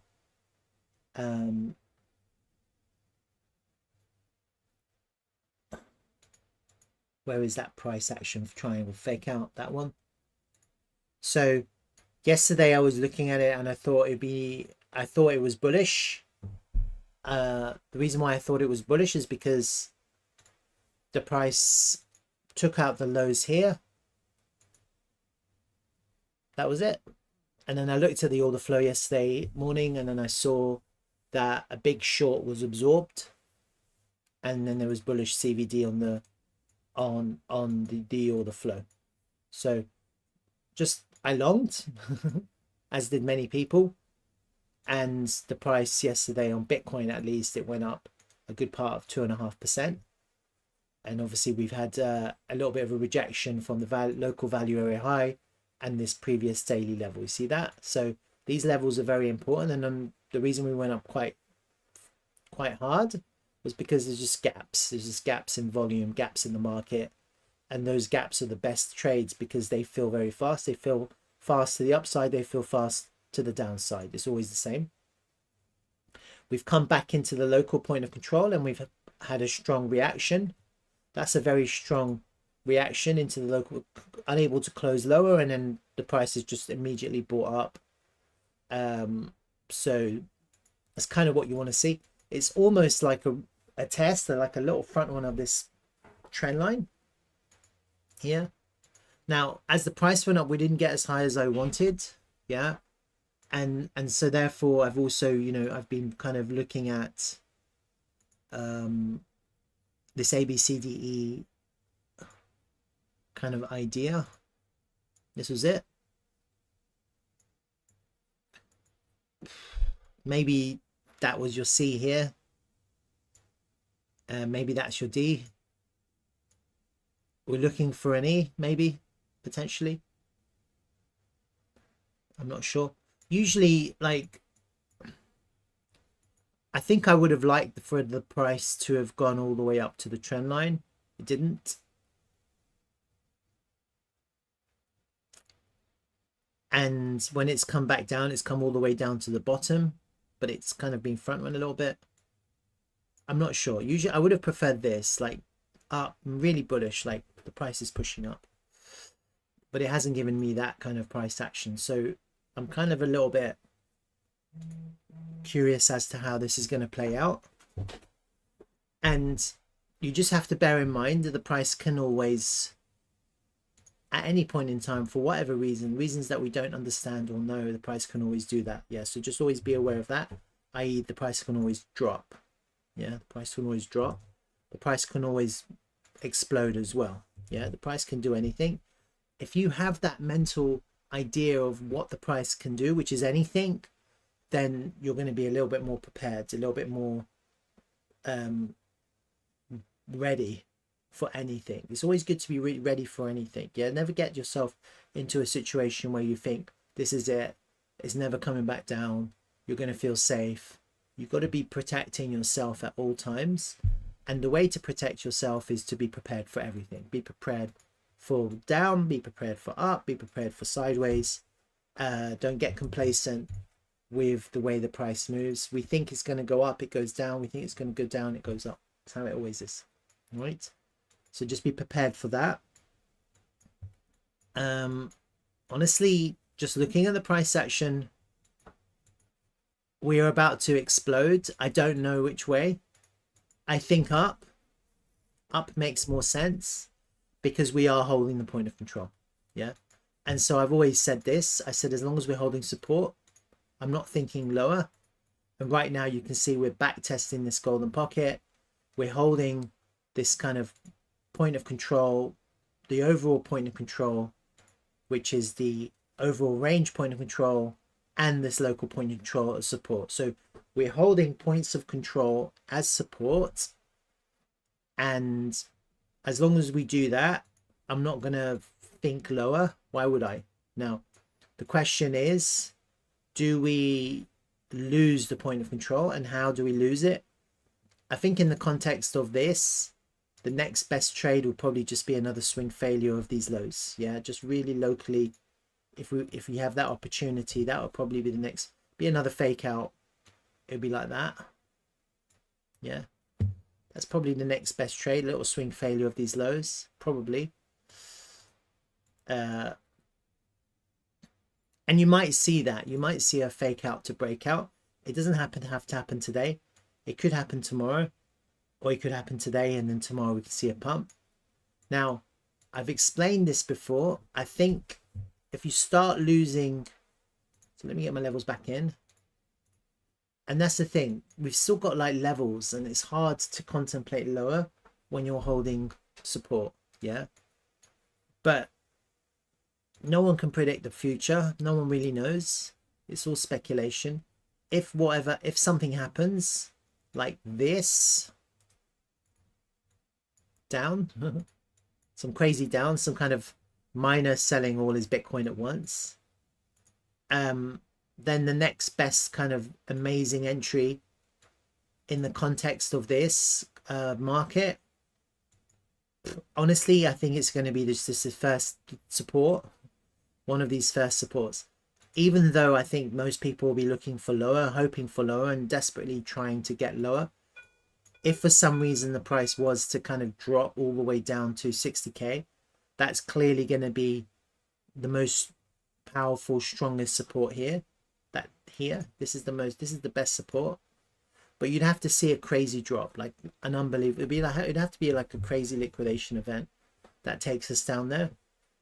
And then what you want to see is, not only do you want to see the price gobbled up at that level, you want to see the price bounce back. Yeah, it wouldn't be adequate for the price to drop like this and then just to get a little dead cat bounce off the value area low.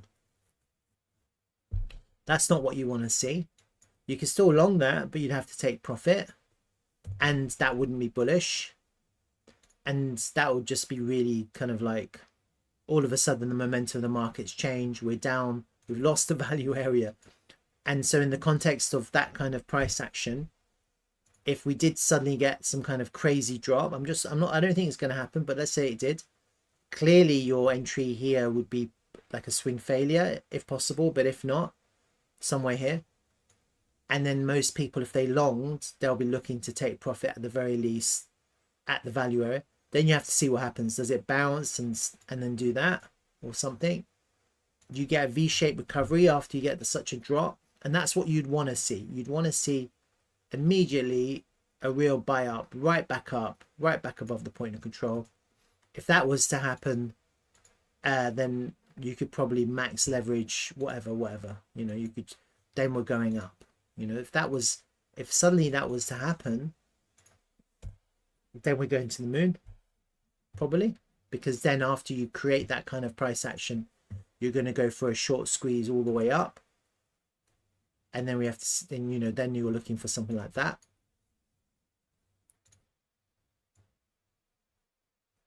Something like that, or whatever. And that's what you want to see in the context of a bull market. If we were to experience that kind of final drop shakeout, you want to see a quick buy up, and you'd want to see the value area low not offer resistance as we lose it and get back in. I honestly don't expect it, but I mean, you never know. Like, it's really, who knows? Like, Bitcoin is Bitcoin. Yeah, crypto is crypto. If people's invalidations are triggered, if we lose, and this is the thing, if you lose this area, this point of control, you come back down here, you don't swing failure, you don't swing failure, you don't, you know, you're going down. you start losing levels, that's how you know. And if you start seeing the first level that we need to lose for that price action is the local point of control. So you see right now we're holding the highest support level. So I'm definitely not thinking like that. Okay. If I start seeing a loss of the local point of control, you know, then I'm going to start thinking differently. And then initially I'll be thinking to myself, fake out and go up. Swing failure, last liquidity grab, little kind of swing failure of these lows.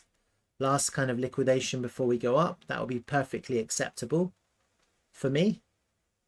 And then we have to see if we lose the overall range point of control, which is here, for some reason, then it will get bearish very quickly because people will start shorting or big longs will start dumping their positions. If you lose that level and you can't get back above, you'll get this kind of behavior. This daily level will obviously offer kind of some kind of support, but you might overshoot and it might just kind of become resistance, and then you're just heading down. Who knows, like the COVID crash, no one really expected that, and it happens. And so if it does happen, similar to COVID, you'll be expecting an immediate buy up, and this will be the area 60k. So that's a massive strong support. I just don't expect it. In the context of what we're experiencing now, I think largely the sentiment is extremely bullish. I think a lot of people are expecting a green month for June, and the candle for Bitcoin looks bullish on the monthly candle. We've taken liquidity from the highs. We're trading quite bullishly. The price action is bullish. It's not bearish. We're consolidating after we've had some kind of 5 waves up. This is like some kind of flat correction or some kind of ABCDE. And now what we need to do is to see how strong this squeeze is going to be. Now it's too easy to just go up. So I am possibly still thinking like that. A little fake out, It's just too easy to go up. Yeah, you do need to scare the shit out of people sometimes. So I wouldn't necessarily think a fake out would be out of place, but then you also have to think where that would be good. But you know, you might just get this, just a little tiny fake out. Yeah. So let's just keep an eye on that. I'm quite bullish on this. And the best entries are going to be swing failures. Okay. We've got a lot of lines here, but they're all relevant. And let's see what happens. All right. And keep an eye on that today. Today's a really important day because it's the end of the month. So obviously we want to see where the monthly candle closes, how it closes, and then tomorrow what happens. I think people are going to be buying personally. Do we get a pullback? In the context of these candle formations, a pullback down to this previous month high would be perfectly normal. That's at about 64.5. Okay.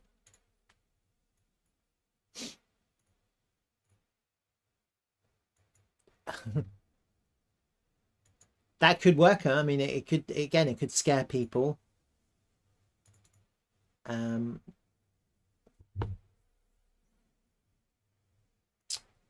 too much stuff here. I'm just going to get rid of all of them. None of those are in groups.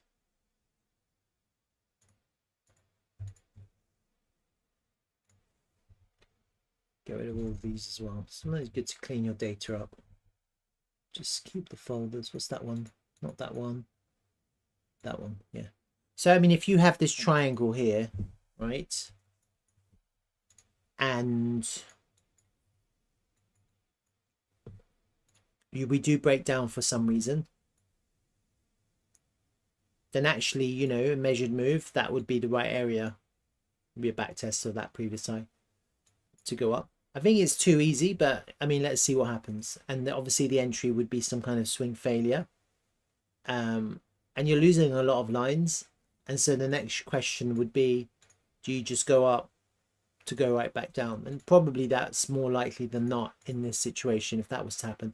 The thing is, losing for the point of control would be extremely bearish.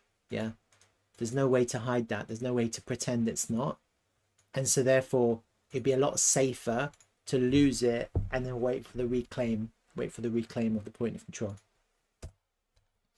All right. Otherwise, we're in a range. We're obviously trapped by this triangle. I've been talking about this triangle now for a few days, and actually, you know, if you were if people are like keeping an eye on my videos, I've talked about this. Look, triangle forming. See that? 2 days ago, triangle forming. And where were we 2 days ago? 2 days ago we were Wednesday. So it was pretty easy to buy because we're at the bottom of this range, which is this triangle formation. It wasn't very difficult to see what was happening. It kind of faked out a little bit, but that's basically what was happening. That's Bitcoin. I don't really have much more to say. I've kind of gone on for a bit. It's kind of babbled for a little bit. If anyone has any questions, happy to answer them. But we obviously something is happening here. We're just range bound. This is clearly some kind of consolidation, and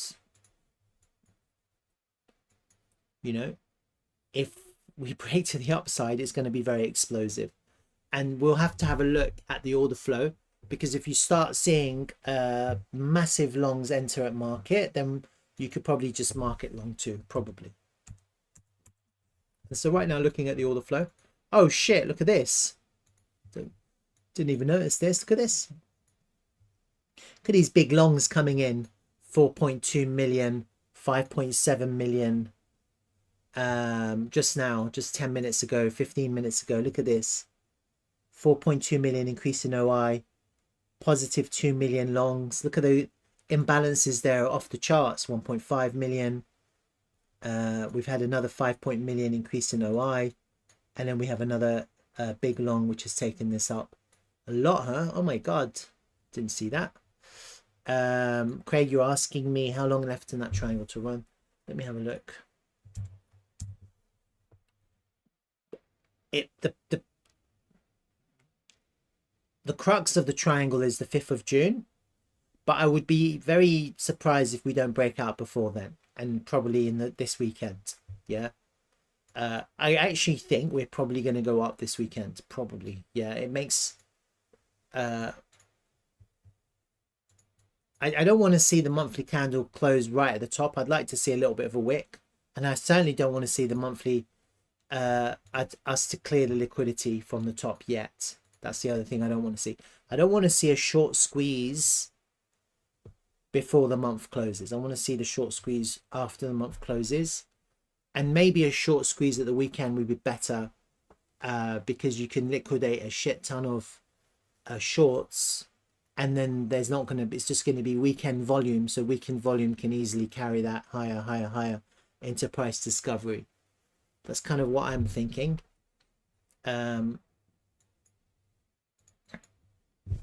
Yeah, maybe if we might get one more test at the top of that triangle if we take out these highs, and that would be a good opportunity to at least take profit or short. Maybe just, who knows, maybe just to come right back down and test the bottom again. As far as I'm concerned, we're stuck until we're unstuck. We're range bound until we're not, and while the price is range bound, it's always better to long the lows, short the highs, long the lows, short the highs, you know. And in this context, we are making lower highs and higher lows. And over here, we had a little bit of a kind of fake out. And that's always, when you see that kind of price action, then that kind of, it helps because you have your invalidations. You have clear invalidations. That's kind of my commentary on Bitcoin. Looking at some other things, if anyone doesn't have any questions. Obviously, Slerf, I've been following Slerf in depth over the last how many weeks or months or whatever. So yesterday I had this idea. Of, let me just clear my lines now because they're quite messy. I had this idea of some sort of ABCDD. Obviously it didn't happen. You know, again, this is the thing. Ideas are ideas, but the reality is always different. I don't think my idea was necessarily bad, just simply because we are looking at some kind of correction. What kind of correction it is? Well, it's a formation of lots of A, B's and C's, and Elliott waves and corrections are somewhat subjective. While I had this going up and it went up, you know, so I think most people, if they would have taken profit, if they longed with me yesterday, most people would have. Some people wouldn't have, and they probably just got invalidated, and they're probably annoyed. Let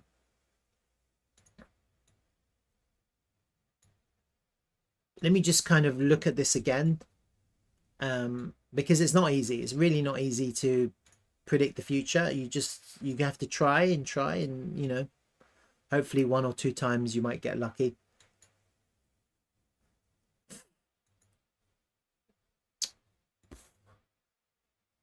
Let me just delete this and start over, just so it's a bit clearer. And obviously I've got fib time is really important as well. I see that there is some kind of synergy to the timings.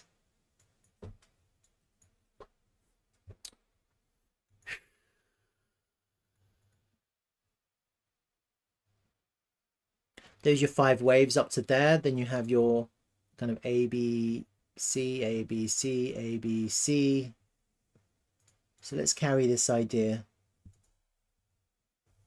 So that's kind of your A, B, C here. Potentially A, B, C. But let's get rid of that. Let's just keep on counting A, B, C's for now. A, B, C.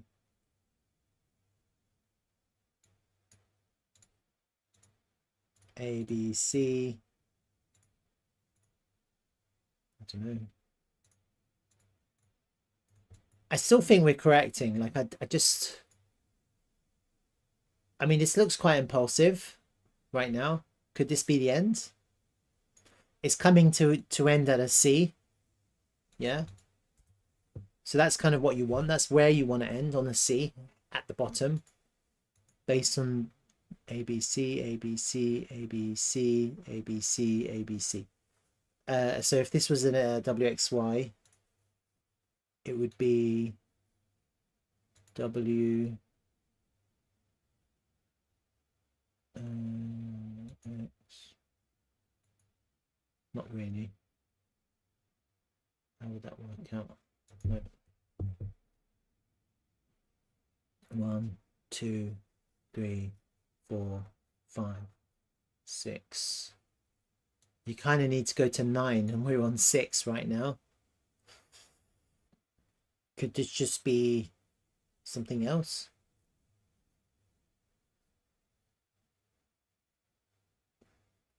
This is quite impulsive right now, actually, just looking at it.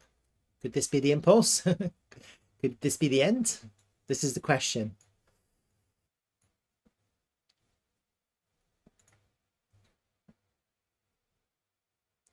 I don't know. I don't think so, but I don't know. Let me do this again. Say that was the A, B, C. And then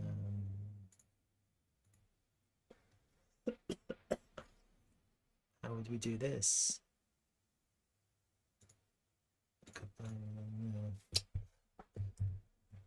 ABC, ABC, and maybe. And this is the question. Could this be like this? Don't know. ABC. So that's your W, X, Y, like that. That's basically what I'm. And effectively, A, B, C, A, B, C, A, B, C. Yeah. You just ignore all these zigzags here? Well, I'm not ignoring them. I'm just kind of saying that was your first wave, your first A. This whole thing was one in its own. This whole thing was just one kind of corrective pattern buffer. Yeah. And so that was your first wave, and then you had this kind of second one, and then you had the third one, and then these are just A, B, C, A, B, C. So if that was correct, then this would be potentially, this is definitely going to be impulsive anyway, because you end on the C at the bottom. And so the question here is, are we now beginning the impulse, or are we just doing another ABC? And it's very hard to know. This was definitely a good place to buy, just looking at the corrective count. Let me just do this as well.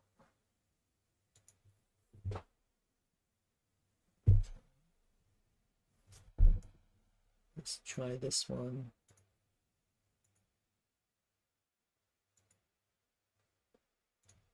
And try this as well.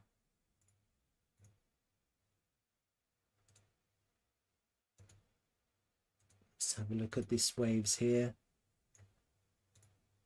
1 to the 3 to the 4. The 2 gave us that pivot.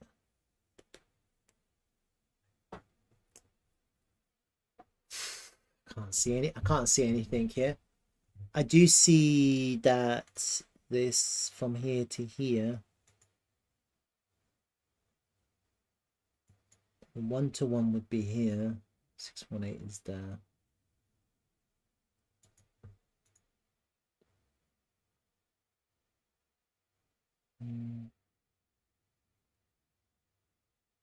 We have to see how this plays out. Yeah. I'm still going to be counting ABCs. And let's just see how this one plays out. It's definitely not the ABCDE that I had in mind. So you can kind of scrap that idea. This one, you scrap that. And you naturally, if it's not one thing, and it's going to be probably something else. And that's always how it works. It's not something, it's something else. And so what we have to do is try and figure out what else it could be, and see if you get it right, then that can give you an edge, a real good edge. Okay, looking at this volume area, probably the price is going to find resistance into that volume area. What I'm going to do again is some kind of volume pool. Just get rid of this EW now.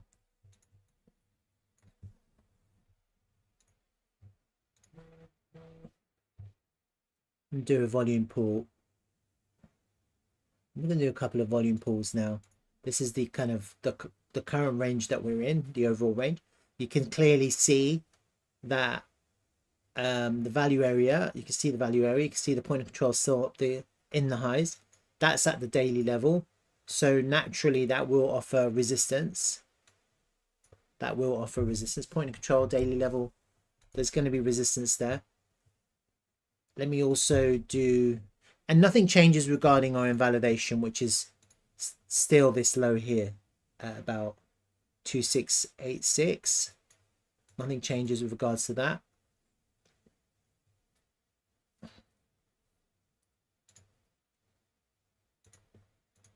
Let me just do the volume profile from the move to current. So still the point of control is in the highs. We're back into that whole range here, you see that? And we're back into this range here, which is this upper range. And then we just have to get back into that previous range. Then we have to flip the point of control to support.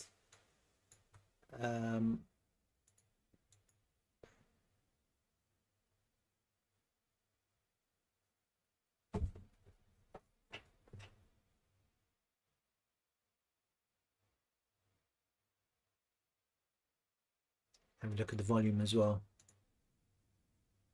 Quite big volume now on this green candle. That's never good. A big expansive candle with green volume. If the price falls underneath this candle, this 15-minute candle, then it will go down.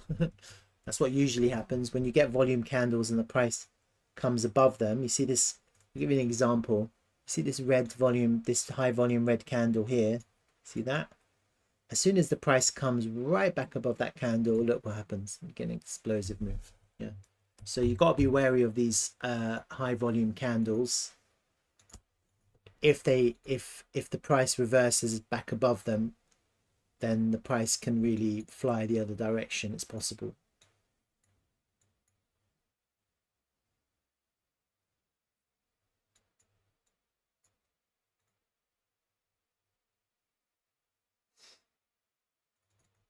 Get rid of these now.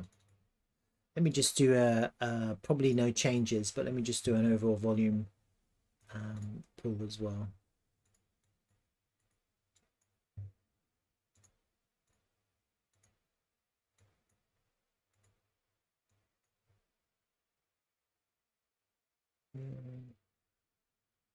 Point of control is still at the highs there. Yeah, there's a high volume node here now, see?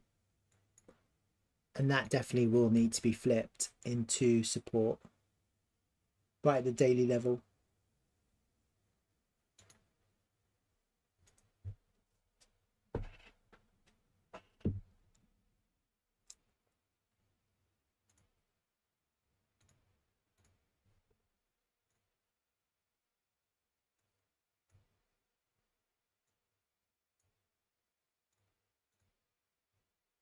Right.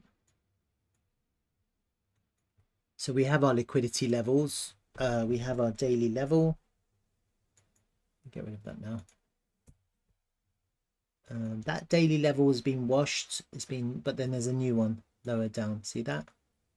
So I think the first resistance is going to be there, that daily level. How does that line up with our volume? The high volume node is just above it. So that daily level is at about 338.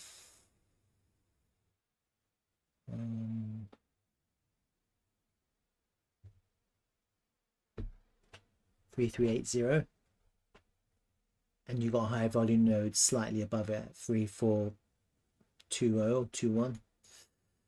It's going to be quite strong resistance there. If today's candle closes green, then not only will you have a daily level there underneath us, and so potentially that's a developing daily level here.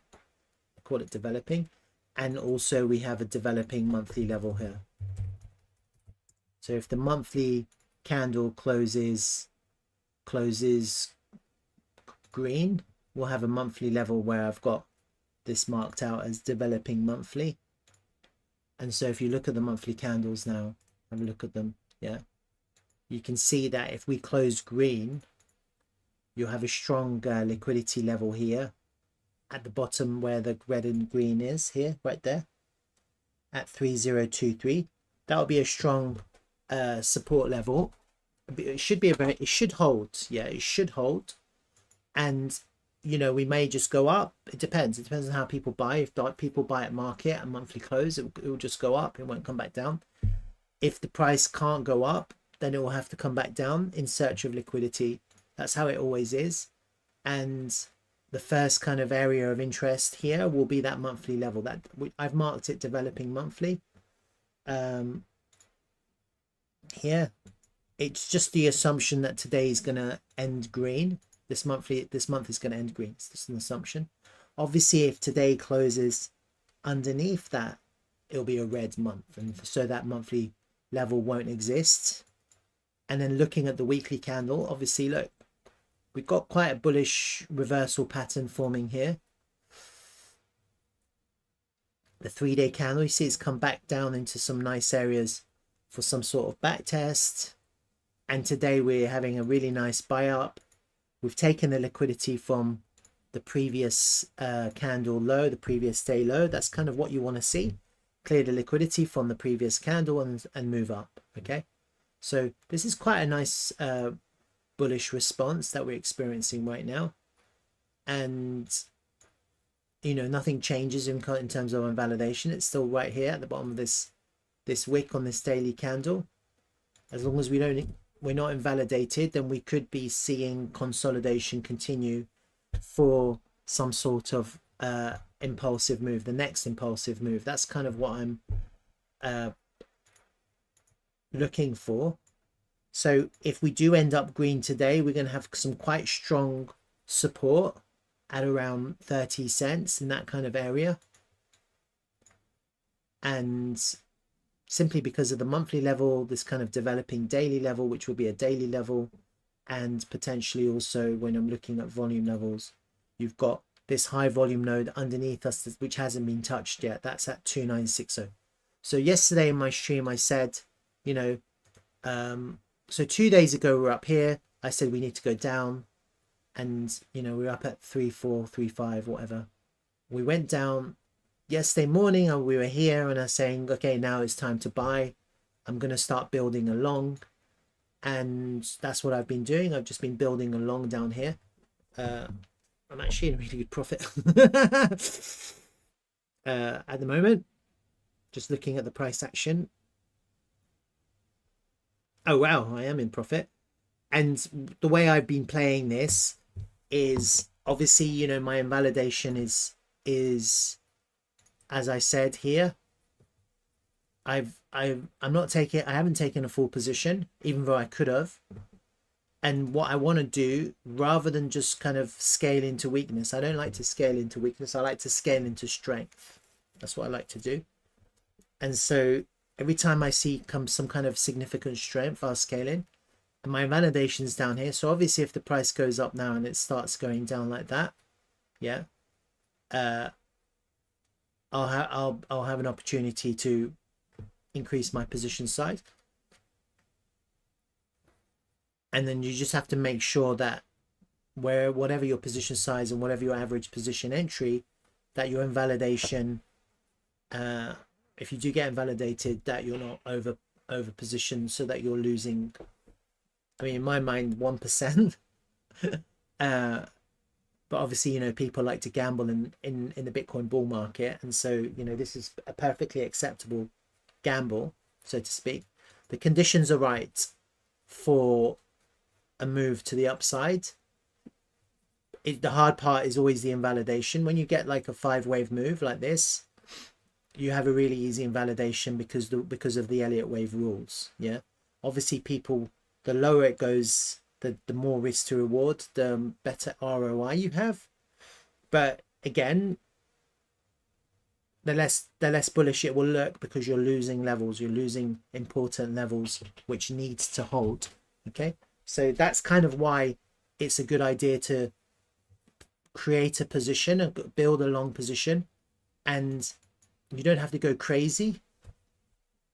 But if the price now kind of, in my mind, I'm thinking to myself, if we can get back up there, that would be a good place to add, you know, wouldn't it?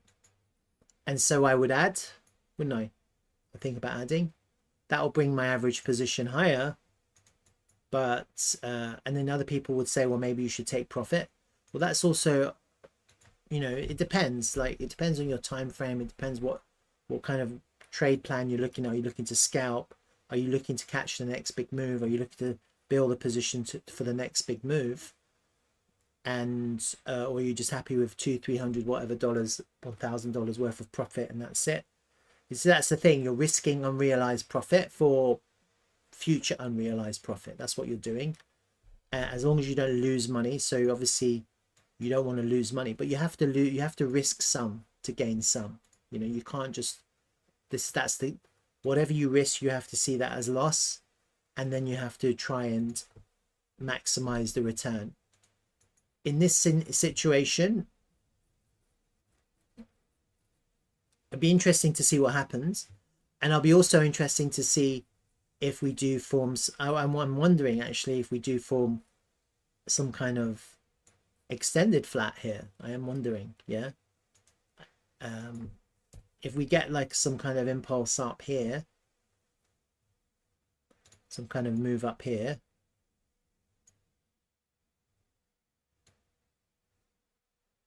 and then come back down to here for the real move, for the actual move. That will be the impulsive move. That's kind of what I'm looking for, an impulsive move. But then the other thing you have to bear in mind is you have really strong resistance at 4.41 cents and a half, 41.5 cents. And I'm just thinking to myself, how do we impulse up when you have such strong resistance in the way? That's the question in my mind. How do we do that? Yeah. And I don't know. I don't know how we do that.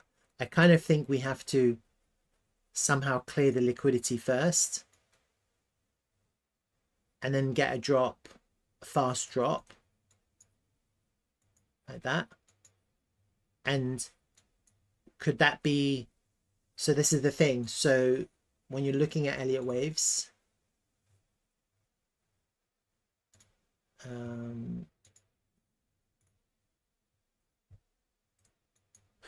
let me just get rid of all these corrections so it's easier to see. To get fast moves up, you have to have no volume. You have to have no liquidity. Yeah, that's really how you move up quite fast. There has to be no liquidity, nothing to resist. Yeah. And why do I not have actually pushing? I used to. And so when you have like some sort of 5 ways, actually maybe I can just do that. Yeah. No.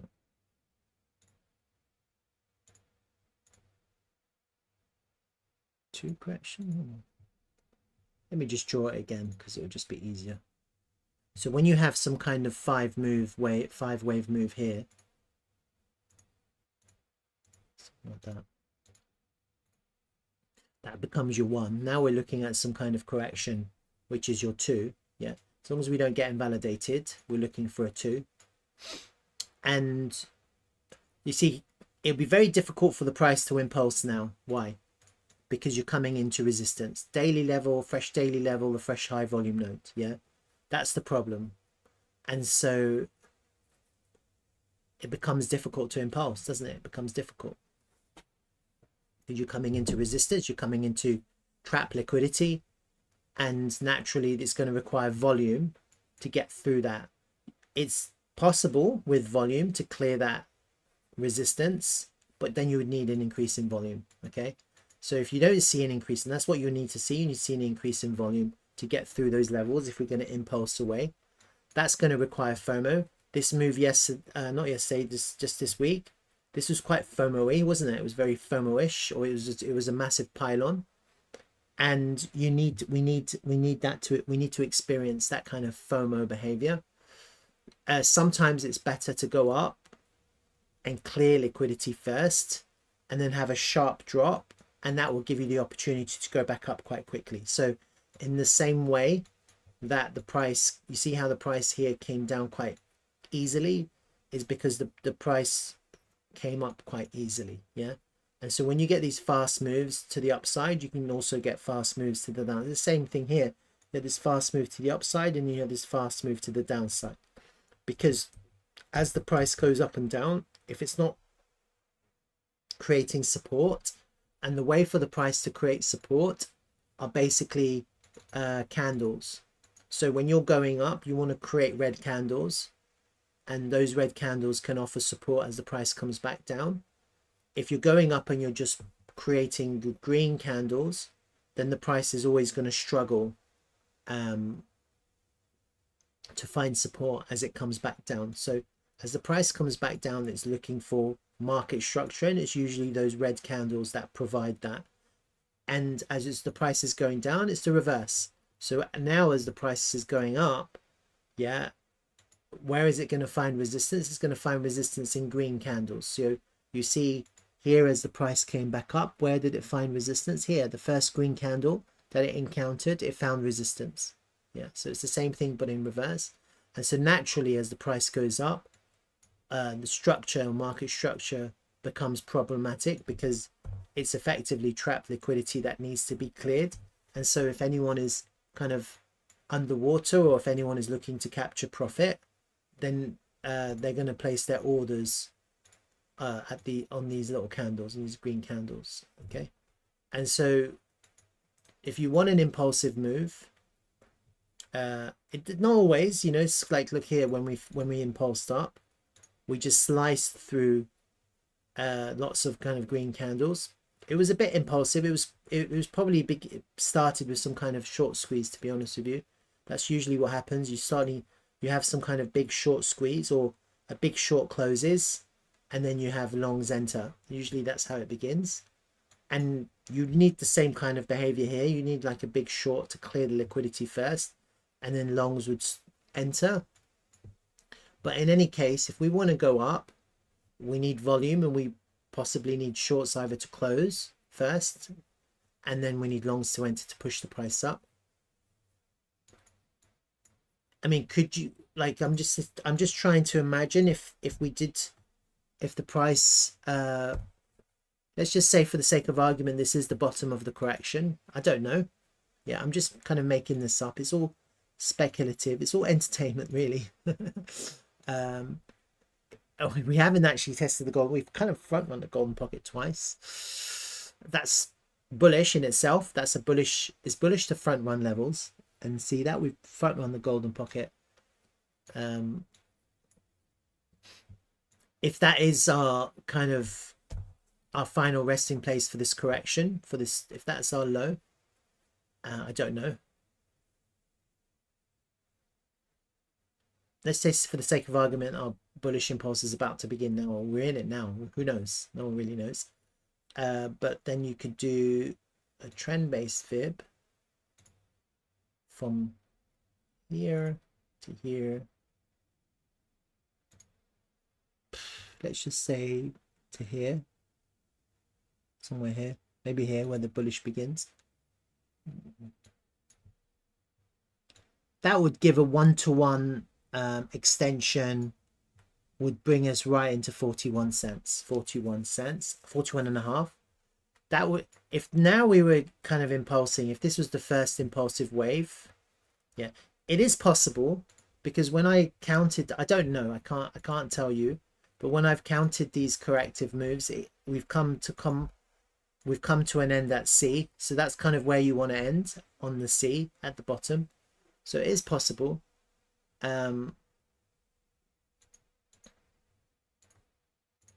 We have to see the impulses. And so what you would want to see now, if we are about to impulse, this is actually already looking quite impulsive at the moment. Not as crazy impulsive as this, but this is how it begins. You see, that's how it began. You see how it began? And then you've got the volume, and then you've got the first consolidation, and then you've got the next volume, the second consolidation, and then the third increase in volume. So if this is the first impulse, I don't know, but let's just say it is, and we go up here and we have our let's say this is wave 1, we have our wave 2 correction here, and we don't get rejected from this area. We can kind of somehow flip this area into support. And then we had our second impulsive wave.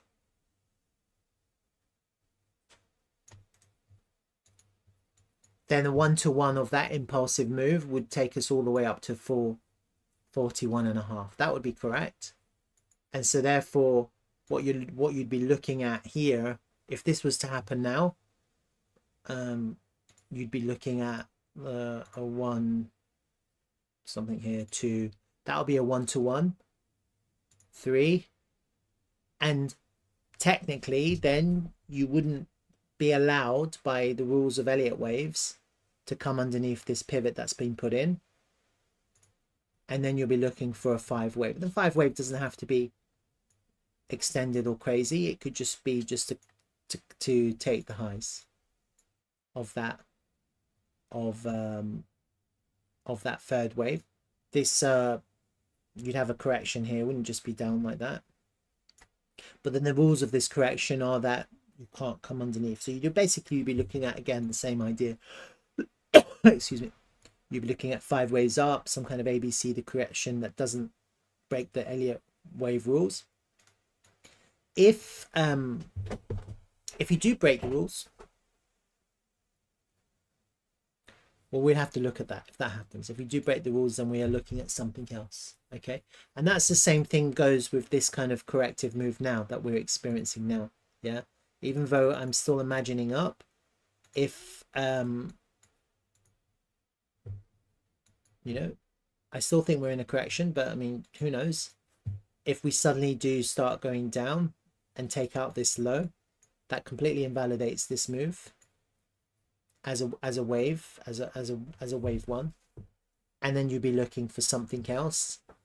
And it's the same goes with any kind of move. Yeah, if we do have some kind of move now, if you have a move now and then you just fall back underneath that pivot, that's the top of the one, then this wasn't your move, then this wasn't your wave 3.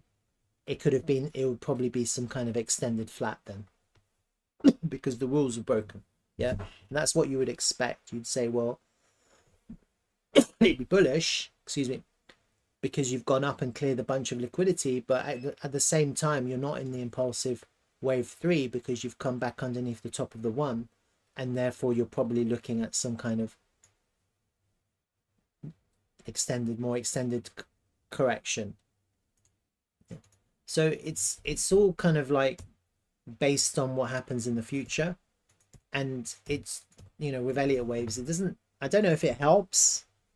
It doesn't always help. Sometimes it does. When you see 5 waves clearly impulsively, of course it helps, because it helps you to not buy, helps you to sell, which is what we did a couple of days ago. And now here, it also does help because it means we have a clear invalidation. So there is help. But again, no one really knows. If the price goes down, we're invalidated. And if the price goes up, we need to see 5 waves. Yeah. If we're not seeing 5 waves, then we're still in some kind of ABC correction. And if we do see 5 waves, then whatever happens, we can't come back underneath the top of 1. Yeah, because that will be the 4. The 4 can't come underneath the top of 1. So we have some very defined rules which allow us, which give us a little bit of help when we're trying to buy and sell. But nothing beats liquidity levels when it comes in terms of resistance and support, and obviously Fibonacci retracement. And so when you get maximum confluence, like right now, like we're pushing up a little bit, I'm struggling now, so you can tell that people have taken profit. There's a lot of volume coming in now, which is good, but you know, we're going to come into a high volume node now, a daily level now. I don't expect the price to just walk through that area. And is this impulsive? Are we experiencing some kind of impulsive move? Potentially, yeah. I mean, look how it started here. And that was your, you know, that's what you want to see. You want to see like, bah, like a crazy impulse. That's what you want to see now. An impulsive, explosive, like FOMO, basically. That's what you want to see, FOMO.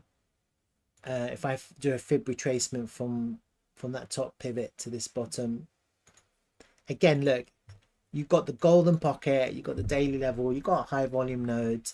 It's pretty strong resistance, huh? And you're also just kind of filling this gap here. So I think that's a good place. Whatever happens, I think that's a good place to take profit. And if you don't want to short, then don't. But if you do want to short, that's potentially a good place to short. And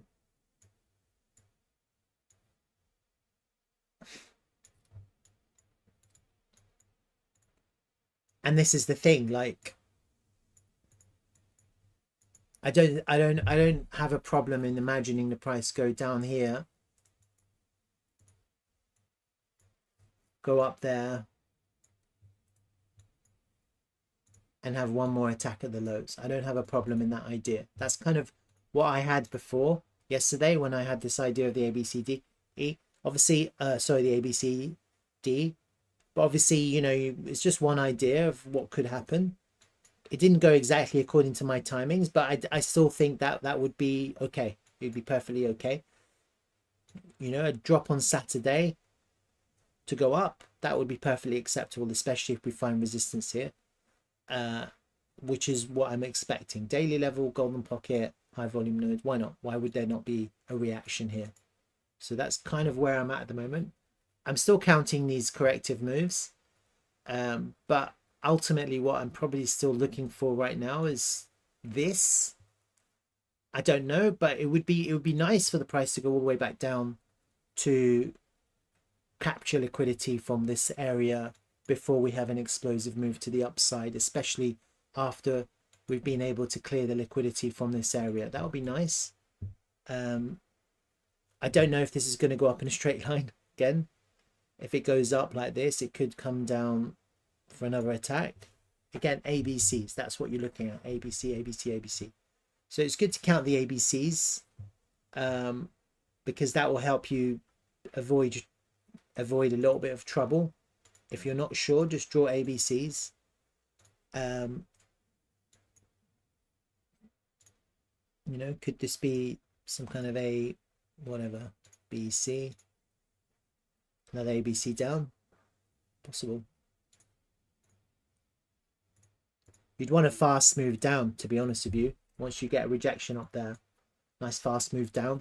Those fast moves downs are nice because then we can have a fast move up. Yeah, and you could be looking at something like that. So that's kind of where I'm at now. I'm still in the same kind of idea, but maybe it's not. We just have to see how this plays out.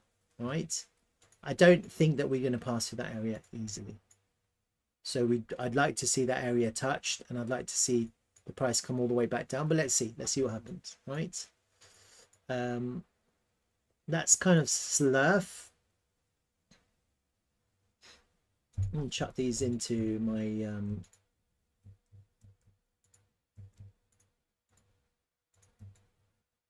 put it all together and hide it. Let's hope we go into our target. It'd be nice. I wouldn't mind shorting that, to be honest with you.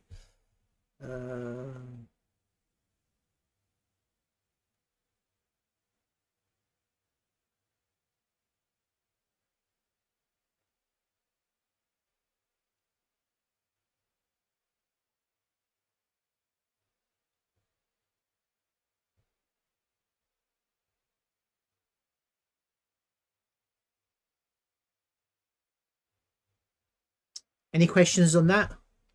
Sorry, it's kind of a bit long-winded. I appreciate that.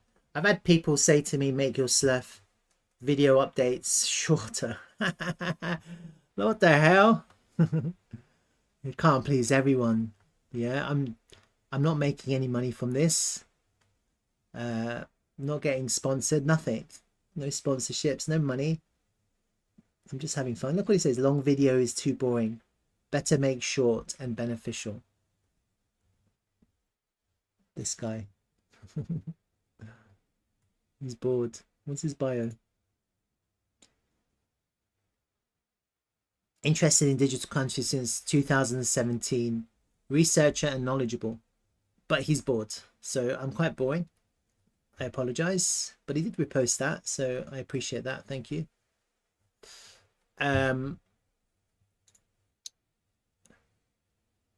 You know, analysis takes time. It's not, you can't just analyze, and you have to kind of look at everything. Look at all these tools. You have to use all these tools.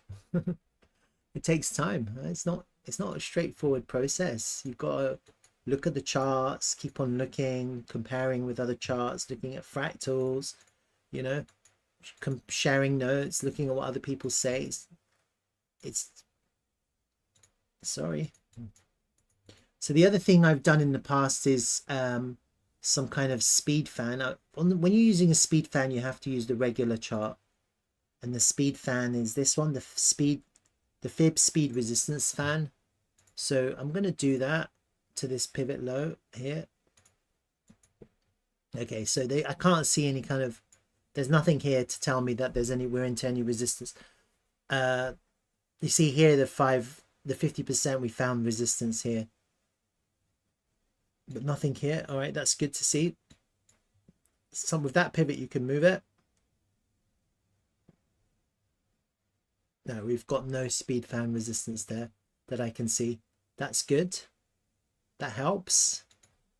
We can do it the other way as well. See? So you do it the other way and you actually do find that we are into some sort of resistance. You see that?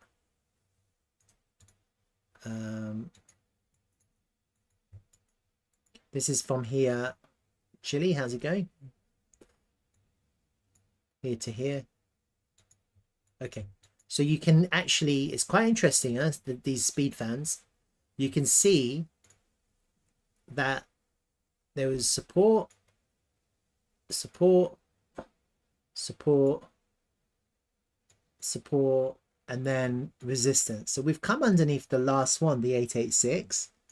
And it's interesting because look here, we've clearly found resistance into the 886. You see that? It's amazing, huh? And so naturally, you might expect us to continue to find resistance until we can flip it into support. If you do flip it into support, that's really nice. That would be a big change in development for some kind of move up. I'm not saying it's going to go up to in a straight line, but you know, I'll keep an eye on this. This is quite interesting because it's clearly reacting to the price. Well, the price is clearly reacting to this. So let me just, I like that. So I'll keep that. And then the other thing I'm going to do, I'll go back to the log chart. I like GAN fans as well. They're quite nice. So let me just pull that. Again, with GAN, it's pivot to pivot. You can just try out different pivots. Again, you see that? That's quite interesting. You see that? A little bit of, we're kind of trying to find, we're trying to get past the 4-1 here. Almost tried, almost succeeded, and now we're kind of back into a little bit of resistance. So again, the same idea here. We kind of tried to get past and couldn't, and then now we're down, and then we're back above. Same thing happened here. See that? And then obviously this first one is all the way down to the first pivot. You can move that to there. You move it to this one. See, it was front run there, so we haven't actually even touched it. And I think these GANs are quite, especially this one. This is quite important because to get into price discovery, we're going to have to get through these lines. That's usually how it is. And our last pivot is the last one that probably is relevant is this one, because you can see it's kind of front run into this 2-1. So potentially, if we do go up, you struggle until you can get to the top. Yeah, so potentially these GAN fans will offer resistance until they're flipped. The thing is, I'm using this on the log. I like to compare them with, yeah, you see on the normal chart, it doesn't work. And that's the thing, because the other one, which is my fib speed resistance fan, it's on the normal chart, not on the log chart. So you have to, it's hard to see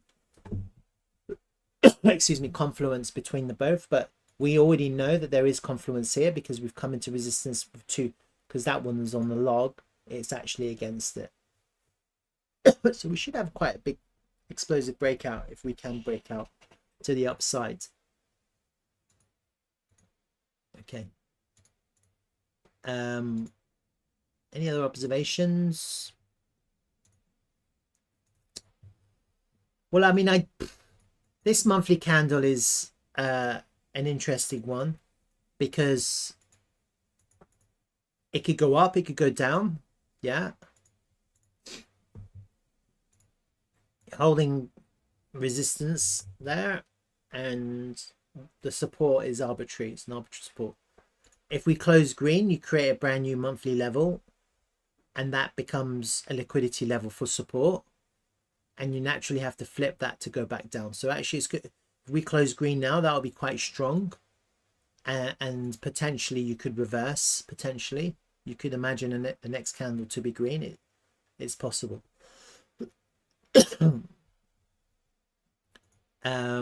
What else is there? This weekly candle is looking quite bullish. If we can close above the previous week high, then potentially we're looking at a bullish continuation, reversal, and then continuation. And so that's going to be an important area of interest, this previous week high, where the price closed. If we can close above there, that would be quite good to see what happens. And obviously, the more bullish this candle is, the better. If we close above the previous week high, then you're basically looking at an engulfing weekly reversal candle, bullish engulfing. Yeah, because you had a red candle and you've basically engulfed the red candle with a green candle. It just has to close higher than that wick. That'll be really bullish. It'll be a bullish reversal. In the context of what I'm seeing, this whole thing would be quite bullish to see. With that red monthly, green monthly candle, with this, what I'm seeing now, potentially we could be having some. It could look quite bullish. And as I've said before, this is like coiling up, isn't it? It's all coiling up. You just can't ignore major resistance levels like 41.5. Okay. All right. That's Slerf. What else is interesting about Slerf? And so I've been talking about this a lot, is comparing Slerf to Bitcoin. Yeah. And naturally, if you suddenly, and this is the key. Yeah. Like I just want to show you here in this current price action, just this is today. This is this morning. Yeah. You see here, Bitcoin is going down here. And at exactly the same time, what's Slerf doing? It's going up. Do you see that? So you've got Bitcoin going down. Slerf is going up. You have a little fake out at the lows here on Bitcoin. And Slerf doesn't make a lower low. It just actually makes a higher low. You see that? Very different price action between Slerf and Bitcoin. Yeah. And that is your entry. That's your forewarning. That's your pre-warning of what's about to happen. Because then what happens is Slerf pumps and Bitcoin pumps. They both pump together. Slerf is leading Bitcoin. While Bitcoin is showing weakness, Slerf is showing strength. Okay. And it's the same in reverse. If Bitcoin is strong and Slerf is showing weakness, then it gives you a clue that they both want to go down. When you see that Slerf is looking strong and Bitcoin is looking weak, then the reverse. And then obviously when they're just following each other, they're following each other. You know, so you can't make head nor tails of it if they're just following each other. You can see here Bitcoin was looking quite strong. Slerf wasn't in comparison. And you see it led to Slerf going down. Yeah. And so that was the clue. And then actually Slerf went up. But it's just, it can give you a little bit of a pre-warning as to what's about to happen. It's just good to keep an eye on that. If anyone kind of uses that idea and trades and makes money, don't forget me. I'm still here. If you discovered this idea through my channel, through my videos, and if it's helped you, then I appreciate some love. Love is always good. What else is there to see?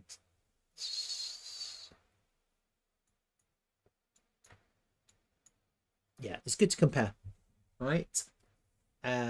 It's really good to compare these two. That's Slerf. I don't really have anything else to say about Slerf. I was probably a really long, boring video for most people, but who cares? Fuck you. If you don't want to watch, don't watch. Go somewhere else. Yeah. I don't see many people doing videos on Slerf.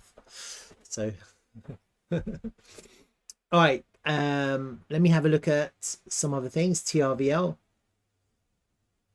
So I've been talking about TRVL, the buy of the century, the buy of the millennium. X marks the spot. You know, you call it what you want. I've been talking about a really important area lower down where we could find support. It's somewhere around 4.2 cents.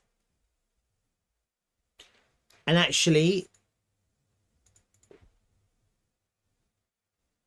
I am thinking, unless Bitcoin, see, this is the thing, Bitcoin really has to drop, I think, in a very dramatic and painful way for us to go down so far, so quickly, because what I'm seeing in the TRVL price action right now is very slow decline, very slow decline. Yeah, look how many days it's taken us. 5 days to drop 8%. 5 days to drop 8% for TRVL is very slow declining value. You got good volume on that drop, so obviously it's not bullish, but at the same time it's struggling to get down.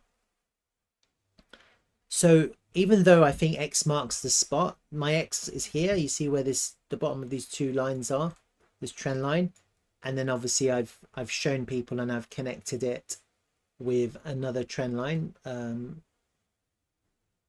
is it? There.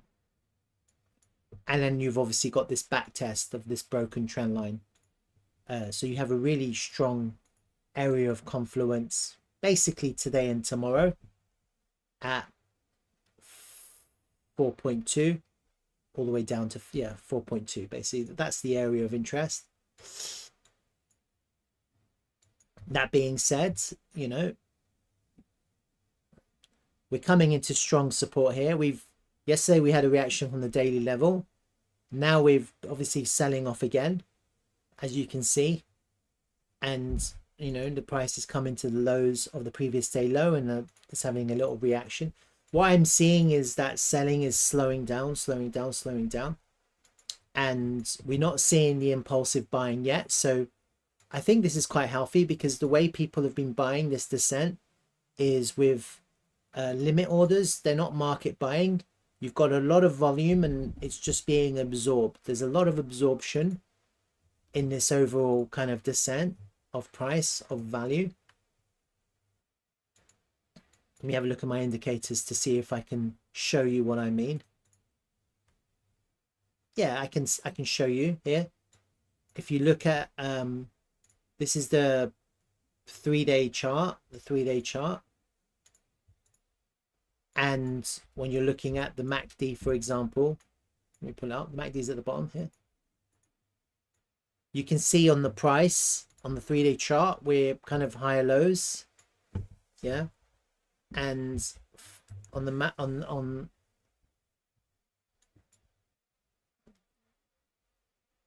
the MACD is going lower. You see from here, for example, to here, that's a higher low. But from here, where we are, to where the MACD is, it's a lower low. So higher lows on price, lower low on the MACD. Yeah, that's bullish. That's hidden bullish divergence on the MACD on quite a high time frame, 3-day chart. It just means that the price is being, all the selling power, the selling pressure is being bought. Yeah, so what happens is that the MACD goes down, which shows that the price is being sold, but the price isn't going down. The price is being held high. Yeah, so people are selling, market's selling, but it's just not pushing the price down. That's why you're getting a higher low on the price, or higher lows on the price. Technically, over a long period of time, we're still higher lows, and on the MACD you can see it's clearly come underneath some key lows. So that's hidden bullish divergence on the MACD. We don't know when this is going to turn, and obviously the in this context, the invalidation would be for the MACD, for the price to go all the way down and make an all-time low. In this context, if the price did that, that would invalidate this idea. Okay, but I don't see that happening anytime soon, and not while we're kind of still holding support levels.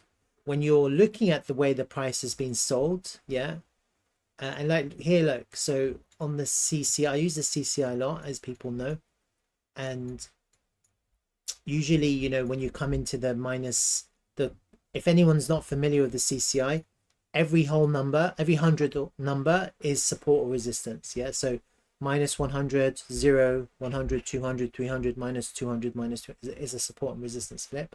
That's how the MACD works. Sorry, the CCI works. And so here you see minus 100, there was a support and resistance line. We've lost it here as we're coming down here. Look at the candles here. As we come in, and we lost support, and then here as we come back up, we're coming back above support, and we haven't come back underneath it. We're kind of coming back into support. So that's kind of, and that, you know what that this minus 100 line represents? It represents this trend line. That's what it represents. Yeah, so you can clearly see that this trend line is an important line, because on the MACD it's reflected in the horizontal 100 line. So here we're underneath it, we're losing underneath resistance, and as we cross that trend line, this downward trend line, you see the CCI crosses the minus 100, it breaks it, and now we're coming back to test it. That's very normal price action, it's very normal behavior, and as long as we hold it we're all good. So I'm seeing quite good things. Looking at the weekly time frame, I think as long as we don't close underneath these lows, we might go down and clear the liquidity and come back up. As long as we don't close, I think this is going to be, we could see a bullish reversal here. And obviously on the monthly time frame, which is the one to be watching today, on today's monthly close, what are we looking at? Well, a heck of a lot of volume this month. Like, look at that. And I talked about this yesterday. That's a lot of volume. It's 116 million on Bybit just this month. Last month was 55 million. It's 116 million is a lot of volume. Yeah. The buy up was 40 million, 41. This candle was only 10 million. And we've had we've literally had 10x. Is it a 10x? 11x or whatever, 11x volume from this candle from February to now on Bybit. So I don't know what people think about this, but I think this is off the charts extremely bullish, because we've had so much volume and the price has barely moved. Yeah, these volume candles get reversed, so I wouldn't be surprised if next month we're like, if we just get like a big buy up. Honestly, I really wouldn't be surprised. And what's interesting about this monthly candle is, look, we're coming into this green candle. We're coming to the monthly open. That's why I think possibly this is it. Even though I know that there's really strong support lower down at 442, I possibly think this is it. If next month we do go down, or tomorrow basically, it will be just down and up, in my opinion. It won't be down. It'll be, I think next month we're looking at a green month. And you know what would be amazing if next month we end up right up at the top, or you know, like at 9 cents. This whole thing would then look like some kind of inverse head and shoulders pattern, and I think a lot of people look at that and go, wow, that's, I want to get involved in that, possibly, you know, with a big breakout. We could be riding high. It's something to kind of keeping track of. I'm not sure if the people here selling are the same people buying. I can't tell.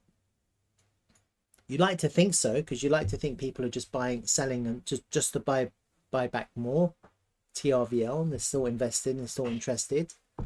But obviously, you know, 4.6, 4.2, whatever, these are really good prices. And if anyone can pick up TRVL at these prices, you're only from the all-time low, which was off the charts low.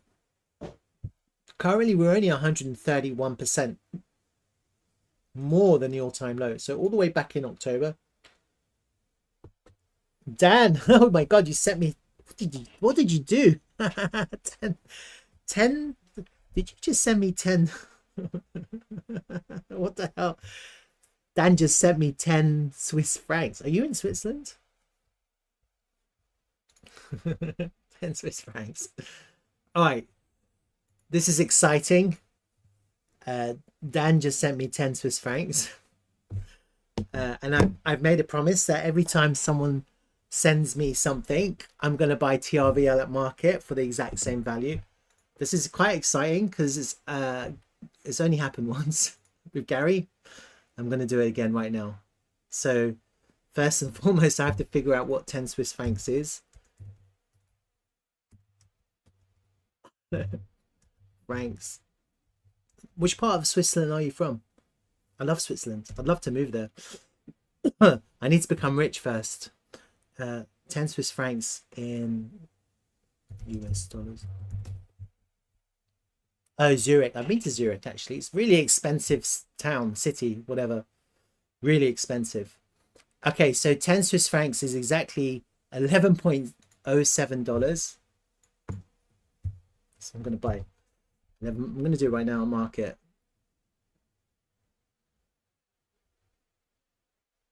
Give me a second. Just got to log on to my VPN because from the UK we're restricted. This is what we need. We need more people tipping me so I can market buy. Once that starts to trend, I think we get a lot of people buying TRVL. No. Anyway, that it doesn't require me. Dtravel is gonna. Oh, why am I? It says I'm restricted. I'm on the VPN and it says I'm. Oh, because I'm connected to the UK. So annoying. Hold on a second. Portugal. I usually get to Portugal on my VPN. I'll do that now.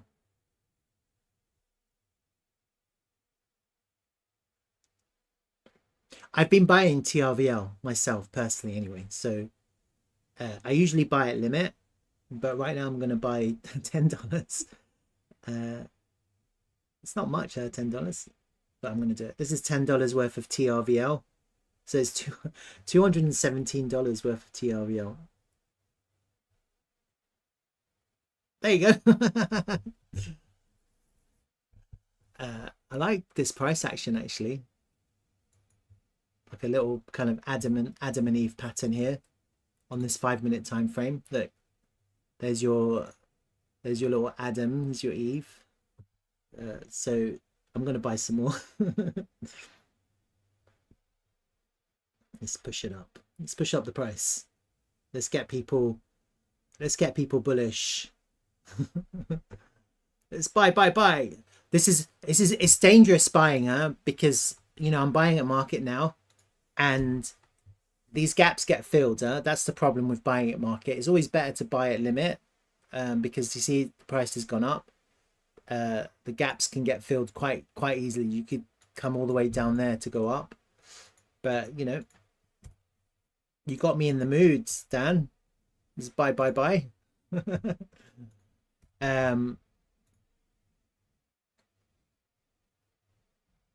So yeah, so I think people should be aware that even though X marks the spot, there's no reason to think that the price is going to go down. Yeah, we just don't know. That's the thing, and that's why it's always a better strategy in this circumstance to dollar cost averaging. Yeah, just keep on buying. Don't think about the price. What's great, and I think everyone's been keeping a track of this, is on the Dtravel page. We had a really interesting update today. Oh my god, I'm coughing. Oh, look at this. Chick Beach Vacations just launched a new booking site and added their properties throughout California to the Dtravel network. Traveling to Oxnard, Ventura, Malibu, book direct. Let's have a look.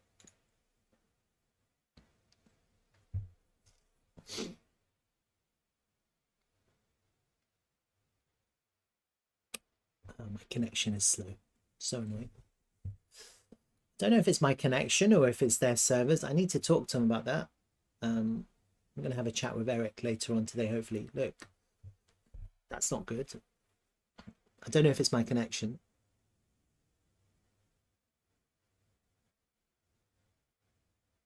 Could be my connection because I'm streaming, so that's why I don't know. Holiday home. 4 bedrooms, 6 beds. Luxurious oceanfront vacation home, 6 bedrooms, 9 beds. Wow. Look at these guys.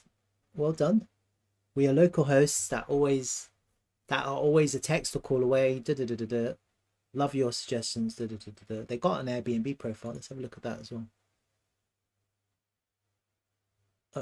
Their Airbnb profile takes them to Facebook.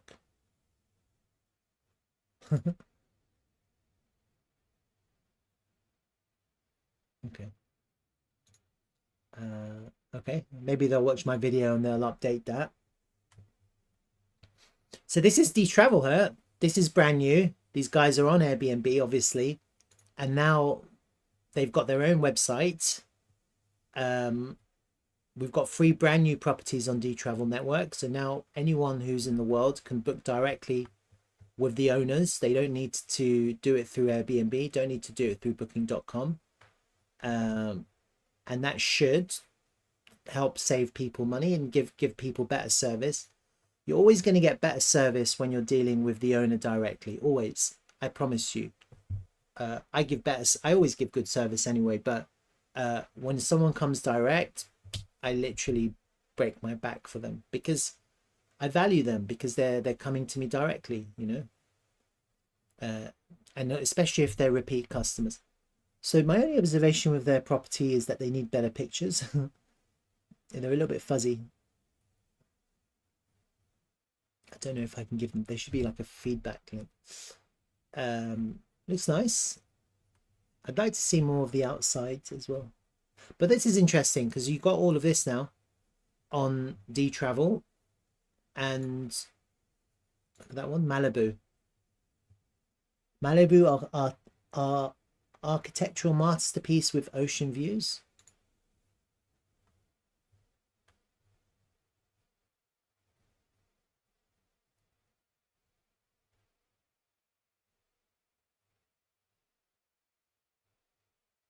This is nice.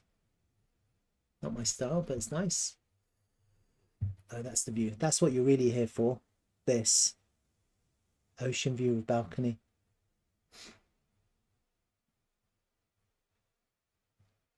Amazing. And so that's really good to see. This is what I wanted to show everyone. The Dtravel network is experiencing significant growth with over 7,000 booked nights. Bookings are increasing rapidly month on month, even without an active search product or efforts to drive traveler demand. Well, I hope to God, or whoever is out there, that Dtravel will launch their active search product and start promoting Dtravel soon.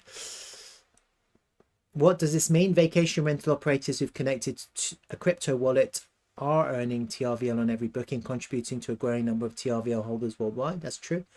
With search around the corner, we'll finally be able to introduce a world to a distributed network of vacation rentals that can be booked peer-to-peer. 100% true. What's more is that you too will be able to earn TRVL rewards on bookings, referrals, activities that support the Dtravel ecosystem. There will be a significant amount of value up for grabs and the opportunity to shape the future of travel. Airbnb two-way sync is in testing today. Dtravel rewards program will be soft launched to our community. Want to get a head start? Join our Telegram or Discord. And this is the exciting news. I don't know what it is. Exciting news related to TRVL is incoming. We can't wait to share. That's the one that we should all be prepared for. This is it. That's actually the main one. They put it right at the end, but really that's the main one. And can share that. Where is it? I have no idea what that is, to be honest with you. Exciting news. I've got some ideas of future exciting news, partnerships, but I don't know what this is. It could be a partnership or it could be something else. In any case, the most important thing is that people realize we're going to bottom out. You know, we're going to bottom out. Eventually, we're going to bottom out. And as long as Bitcoin is able to push to higher prices, then we're going to also catch that wave. We will catch that wave.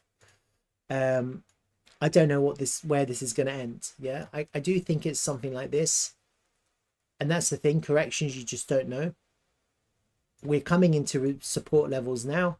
X marks the spot. Do we go lower? I don't know. Yeah, I can clearly see that certain people have been selling, and I can clearly see that a lot of people have been buying. There's been a lot of buying pressure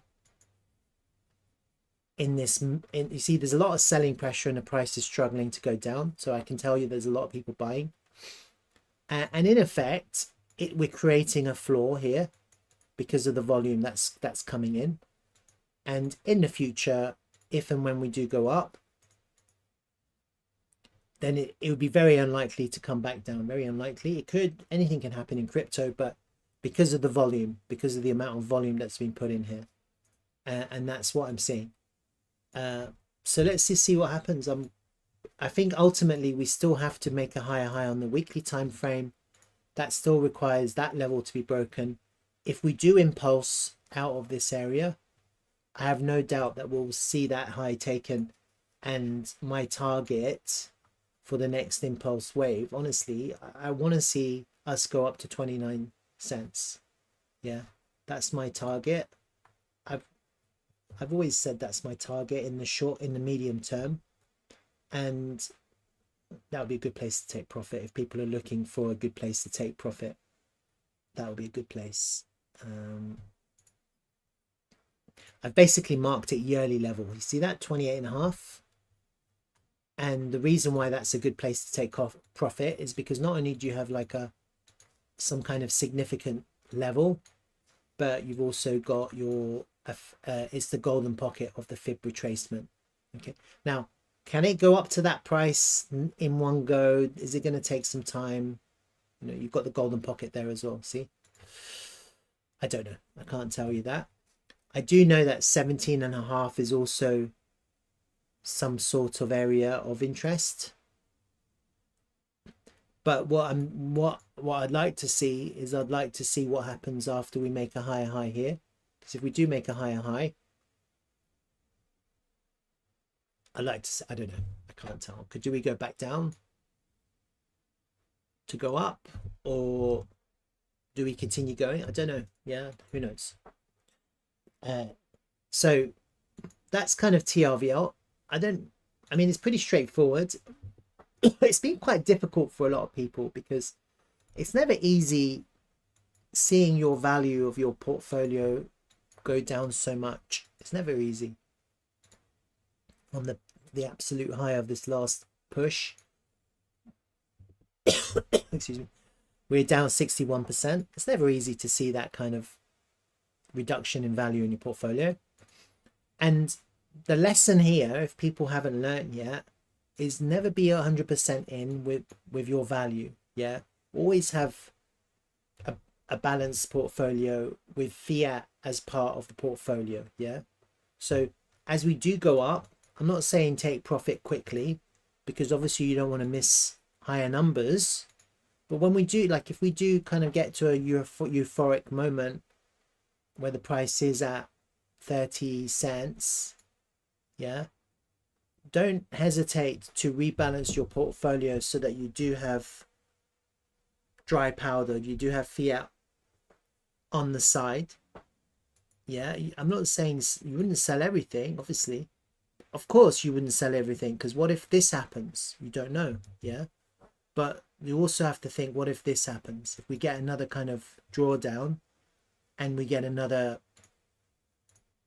50-60% pullback, you always have to be prepared for that kind of price action, a pullback, a big pullback, especially when you're pushing higher highs.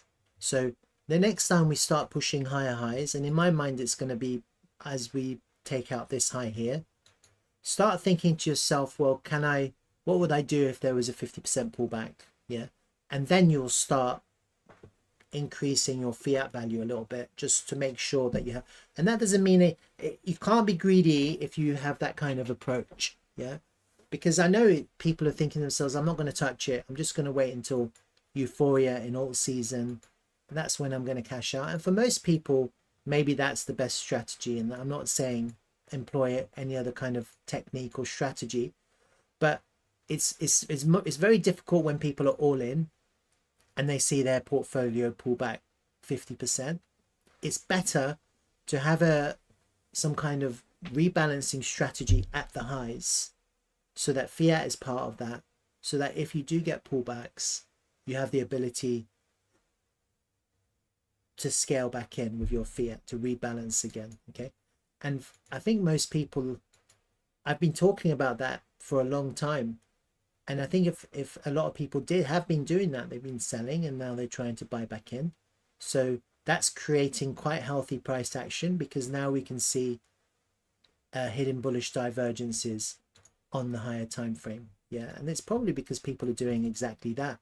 The price has gone up, they've rebalanced their portfolios, they've got fiat on the side, and so now as the price is coming back down, guess what's happening? People are just scaling back in.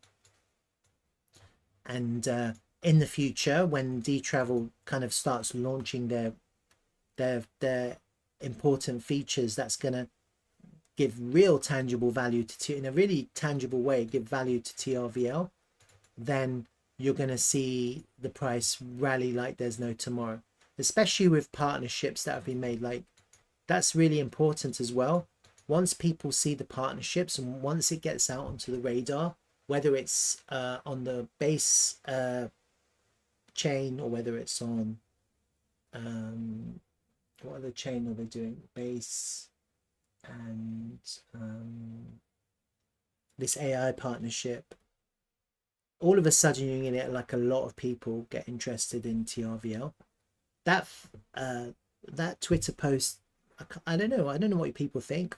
4,000 days booking, 4,000 nights. I've contributed to that, and I think 4,000 is a lot, to be honest with you. I'm really impressed by that. That's a lot, and I'm just looking forward to the day that that is actually 1 million. You know, that's going to be, can you imagine if that's 1 million? Like, we'll be laughing. We'll be laughing. I'll be coming to Zurich and I'll be able to afford things, and that's what will happen. So what's interesting is that I market bought because Dan, who was very generous,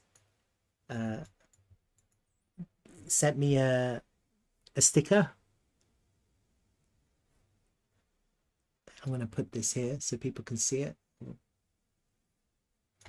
Can it go into this page? No. Oh, it's a pop out. That's why I can't put it onto this. Never mind. I'll take a screenshot. People can see.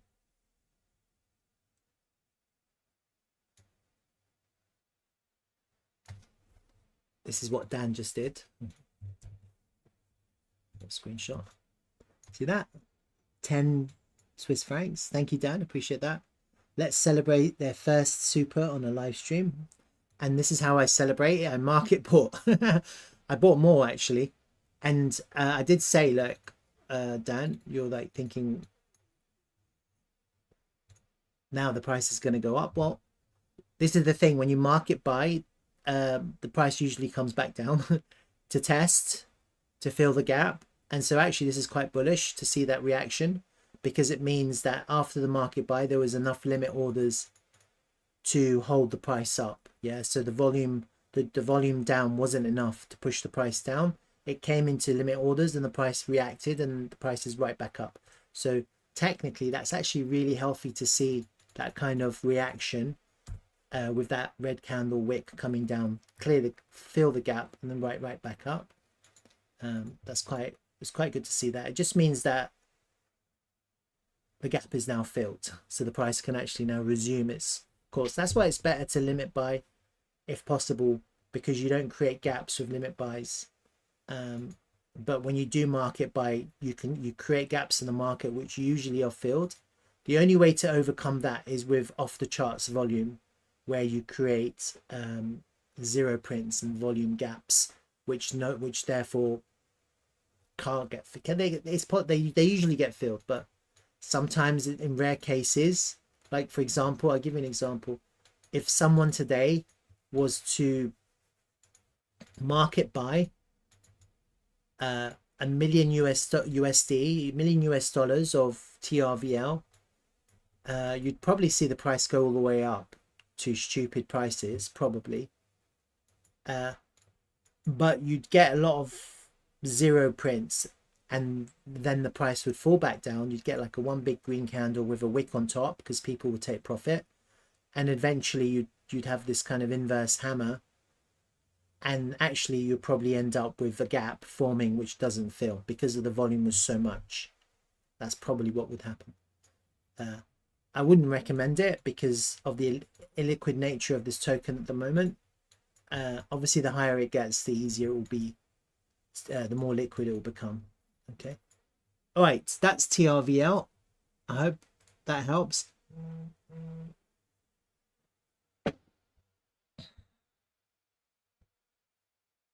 Thank you for that, Dan. I really appreciate that. That's number 2. Amazing. Can't believe it.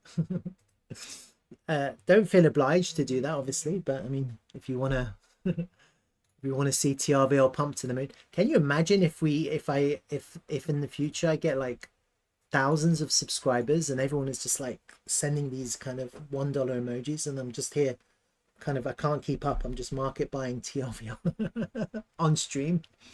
It'd be a frenzy. All right, I think that's all the updates. I don't really have anything else to say, to be honest with you. Let me just have a quick look at, oh god, I've lost my Bitcoin. I've lost it. It's annoying. BTC.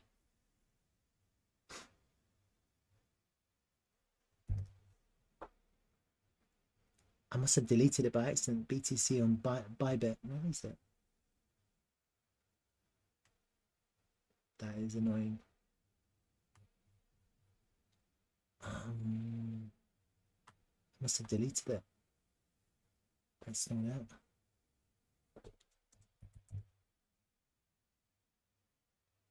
That's it. So annoying.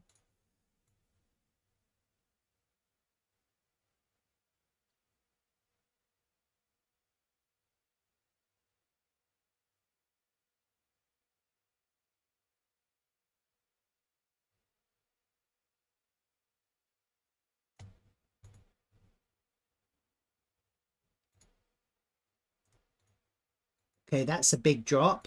See that? Let's see how that reflects on Slerf. Okay, so see that? So Slerf is reacting to that. Amazing. Slerf went up to 33 and now it's back down to 31.8. Which is stronger? I don't know. This is Bitcoin on the right, Slerf on the left. They're both basically the same, aren't they? It looks like Bitcoin's a little bit weaker, potentially. And actually Slerf is holding this level.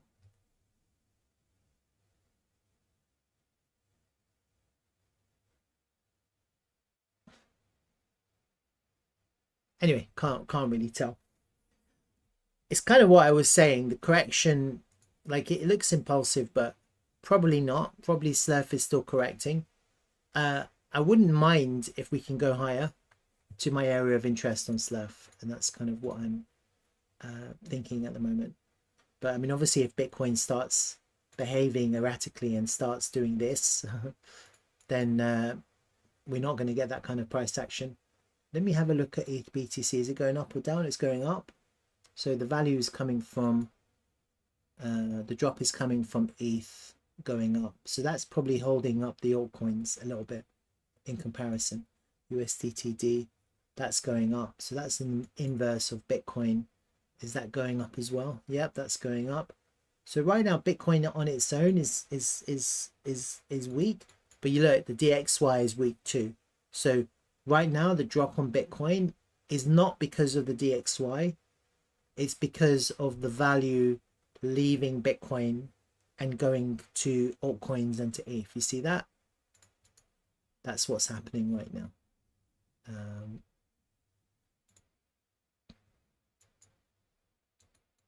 So it's just a transfer. It's just a rotation of value, nothing more than that. That's not necessarily a bad thing, because when that happens, you get, it's just going down to pick up new liquidity. So naturally, there's always people trying to buy more Bitcoin from the wider market. And when the price drops, it gives people an opportunity to buy with their limit orders, absorbing the price action. And sometimes what you see is you see a rotation of capital from Bitcoin to ETH to create that behavior. So you get, suddenly you'll see someone buy a lot of Bitcoin from ETH. That drops the price of Bitcoin, which will drop the rest of the market.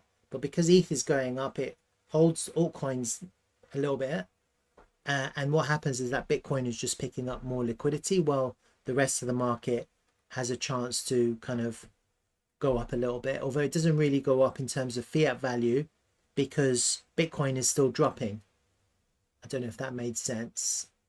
But that's basically what's happening. So it can be quite annoying if you're in a Bitcoin position to see that, but it happens quite a lot and it's actually quite healthy. See, Slerf is now really struggling. So I'm looking at my position. Oh, I was up a lot. It's coming back down. Right, that's fine. It's normal. It's no big deal. We'll just let this correction continue and see what happens. Right, Dan, thank you for that. Craig, you're probably listening. Have a good day. I'm probably gonna, today is a really important day, you know, if we hadn't already noticed. It's the month close. I do hope that we don't get any surprises. Yeah, I do hope that everything is calm. Like, look, Bitcoin is now dropping underneath that triangle. Let me have a look at the order flow.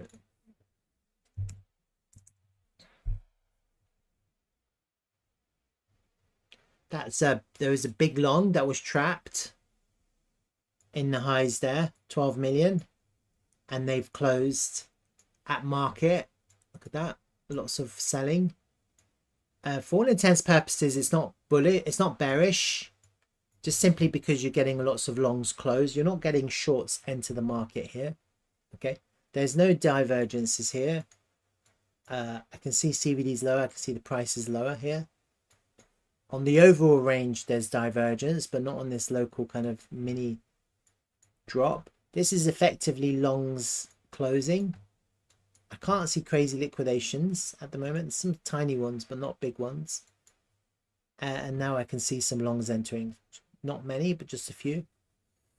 Where is that in context of this triangle? This is the test, possibly, that I wanted. Like another, I like tests, because if tests hold, then the price goes the other way. And we haven't really had a proper test of the actual range point of control yet. I think the first clue obviously is going to be Slerf. If we see a little bit of strength on Slerf, then that's going to give us a little heads up on Bitcoin. Right now, you're looking at Slerf, it looks weak, right? It looks weak. But actually what's happened is that we had a lot of market buying. And then obviously we had some selling into the high of that little local range. Now the price is coming back to clear the volume gaps, which is what's happening. And it's just looking for support. In the context of Slerf, looking at Slerf now, there's a lot of volume coming out, a lot of buying, a lot of selling. What you want to see is just some kind of continuation here. Higher lows, higher highs. That's what you want to see. Let me just see where the market structure is at, because I haven't looked at it yet. Obviously that's a lower low there.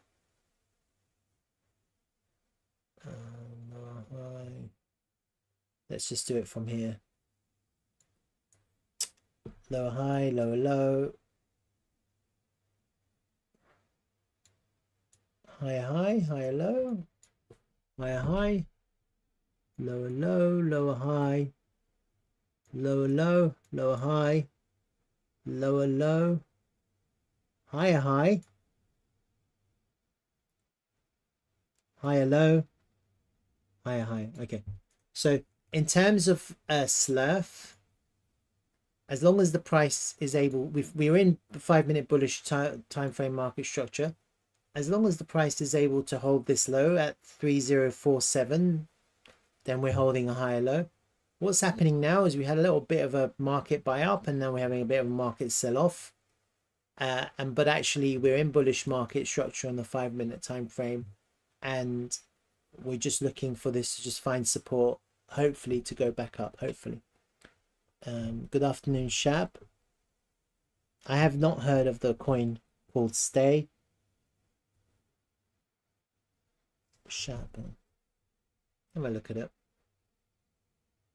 So the level, the low to beat now is like 3048. As long as we hold that low, then potentially we're probably still going up. Yeah, because we've clearly put in a higher high now.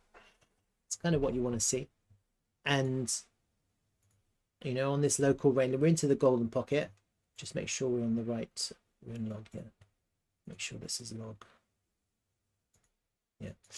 And then on the local volume range, you can do a local volume profile of this local range. We kind of left the value area. We're back into the value area. So it's not, again, it's just correcting. What we're seeing now is a correction continues. It's coming back into support.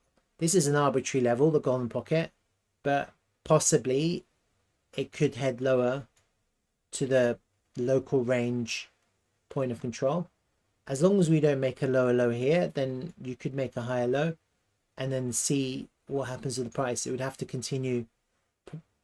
If it continues, it will go up to the highs and take out the high. If not, you could kind of form some kind of higher low, lower high, higher low, something like that. Yeah, you could definitely form that here, kind of some kind of restrictive lower highs, higher lows before the price figures out what it wants to do. Effectively the same thing, ABCs. So that's all it's doing, creating ABCs. So naturally when you're going up, I wasn't expecting impulse. I said that. It looked impulsive, but I wasn't expecting that. And now all I'm expecting is the same thing, A, B, C. Now, does that mean the I don't know if where the B is going to come in, but let's just say that's the A, the B, the C could just be that. You know, it doesn't have to go up. It could just be that. Then you could be looking for like an ABC, like, you know, like you have to just bear that in mind. All right. So we're just seeing lots of ABC corrections here.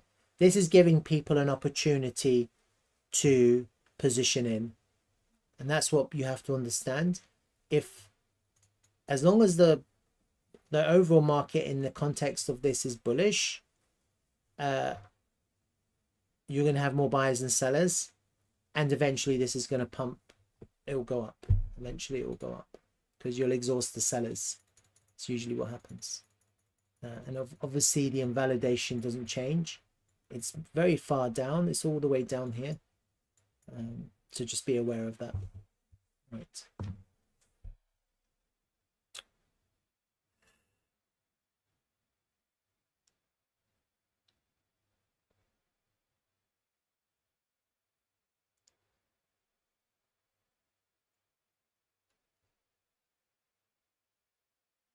Let me have a look at this stay while you've asked. A lot of people are just panic selling now. That's what usually, but that helps because as we go up, it'll go up fast as well. So in the same way that you create gaps on the way up, you create gaps on the way down. Well, there's a lot of green candles, but you know, that's usually what happens. Let me have a look at stay token. I'm going to go after this because I've been on this stream for too long. I need to cut these videos.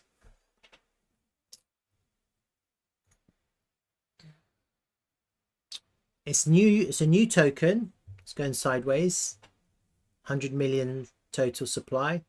It's a very low market cap, like super low. It's only on this exchange, TokPi. Never heard of them. What else? The volume is really low, 9,000. Yeah. Couldn't really say anything about this, to be honest with you. I can't. Do they have a website? It's on BNB, Binance. Is it on Ethereum? Nope, it's not on Ethereum. It's just on Binance. And I can't see a website here. They got a Twitter, but potentially. No, they don't. They don't even have Twitter.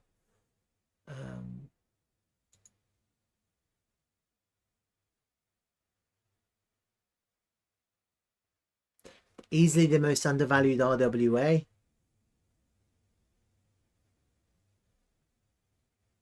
I'm heavily invested in Stay. Hit me up on DM.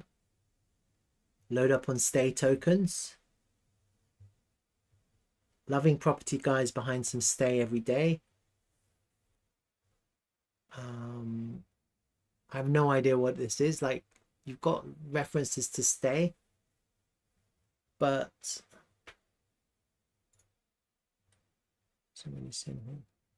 this guy's really pushing it. There, Stay official. Here it is. Welcome to NF Stay, home of the first NFT-based timeshares. All right, that's what it is.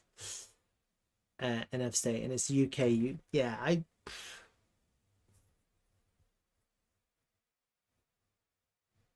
tokenizing the value of unused Airbnb nights, traveler earned through timeshare ownership on a portfolio of 120 real yield.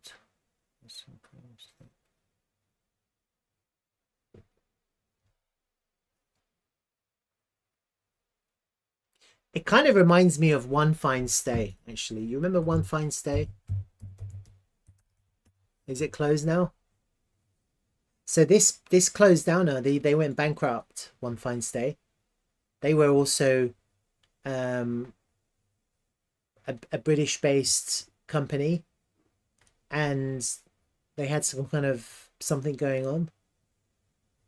So this is closed down now, One Fine Stay. Look, is a registered trademark of this. Let me have a look. I'm interested. I wonder if they're the same company.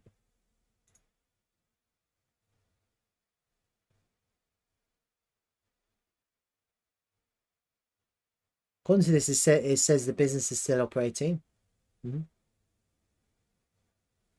Active. That's ours. Let's see what these guys are.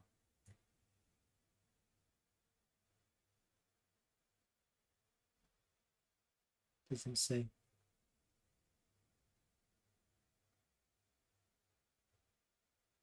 Doesn't say who they are. That's kind of what you want to know. You want to know who these people are. Can't really tell who they are. Terms and conditions. Bricks Enterprise. Bricks Enterprise. Who is the Bricks Enterprise?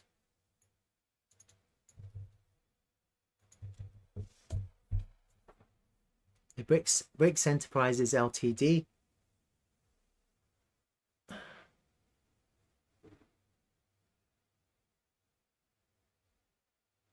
Manufacturing, it's not them.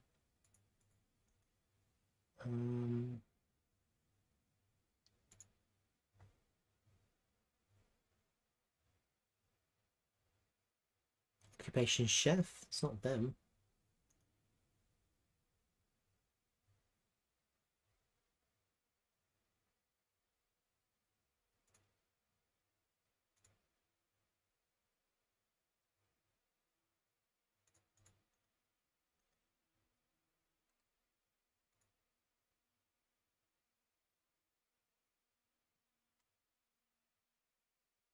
Bricks Enterprises operating under UAE legislation. See that? A British Bricks Enterprise. Amazing. It's like you have to find out.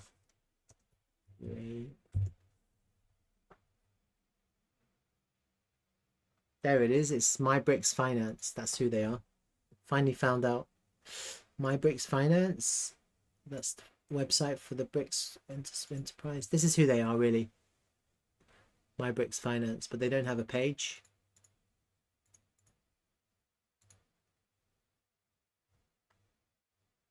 My Bricks 2. Don't know who they are. There's a DAO fund. Don't know. Boardroom. See who they are. Is it a DAO? Don't know. My Bricks.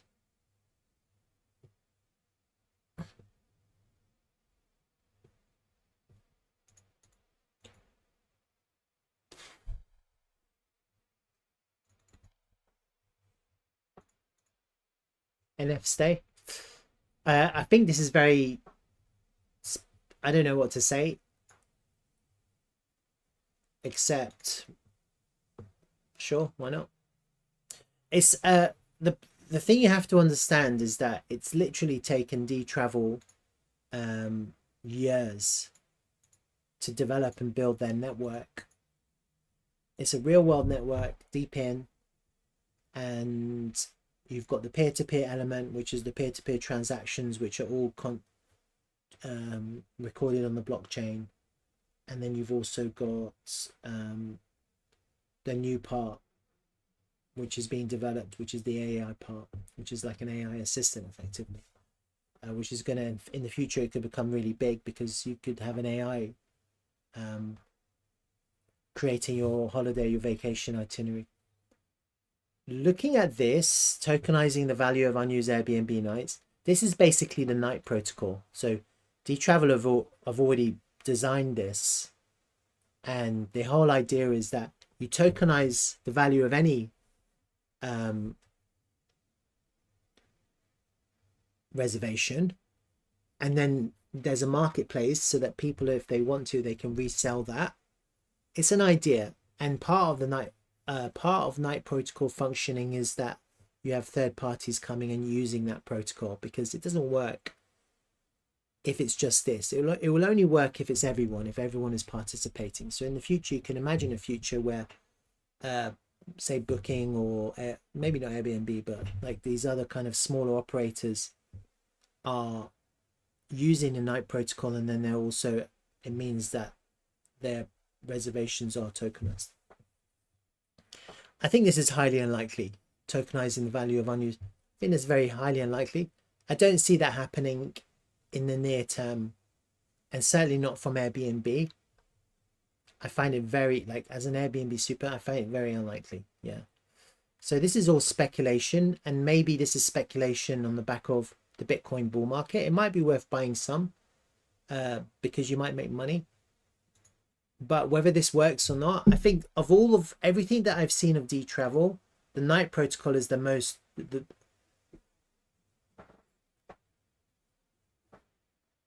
I wouldn't say risky, but speculative. The most speculative part of Dtravel is the night protocol, and this is basically what this is. This is a company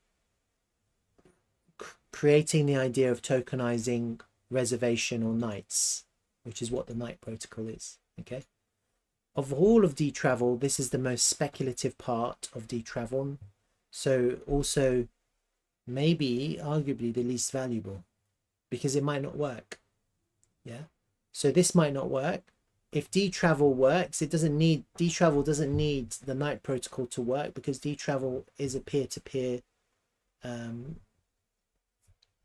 it allows for peer-to-peer bookings and reservations. It's much more comprehensive than this. That's my initial observation.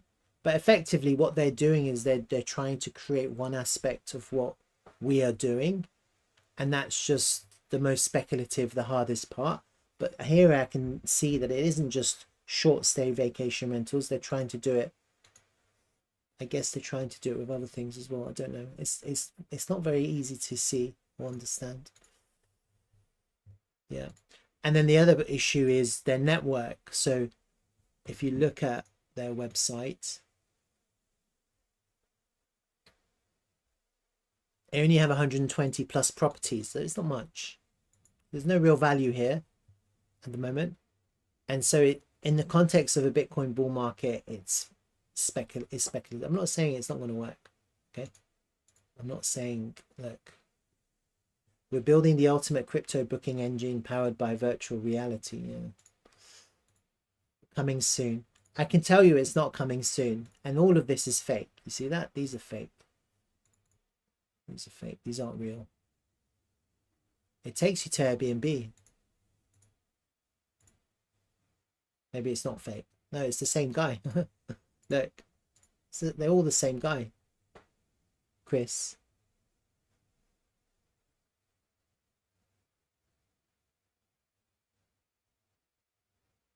No, that's not good. The host put me in a different room from the one I booked. Wi-Fi didn't work for the full week I stayed there. Oh well. Look, I don't know. I can't. You gotta be careful. I'm not saying this is a scam. I'm not saying that at all. But you just gotta be careful because I know how difficult it can be and how long it takes. This is their roadmap. Targeting 100 properties, addition of 24 brand new units in Manchester. So it's basically a group of people who have some properties in Manchester, and they have this idea. Could they have got this idea from Dtravel? Of course. Why are they not joining Dtravel? Dtravel's a DAO. They could come and participate. They can come and be partners. Yeah, that kind of makes you wonder why not. I don't understand what, and maybe it's because the real, it's hard to say, but maybe because they understand that the value, the money to be made is when you create your own token and you create your own idea and you create the hype and the marketing hype and you get people to invest and it pushes your token price up significantly. And that's how you can make money. That's kind of what I initially think, but it could work. I just don't think it's going to be quick. Look, targeting 500 properties under management. This is by the end of this quarter 4. Look, expanding to 10,000 properties by the end of the bull market, establishing a global. I think this is all highly unlikely. Yeah, just by my experience with Dtravel. This is Chris. So this is the team. Yeah. Blockchain developer. So they got 2 blockchain developers.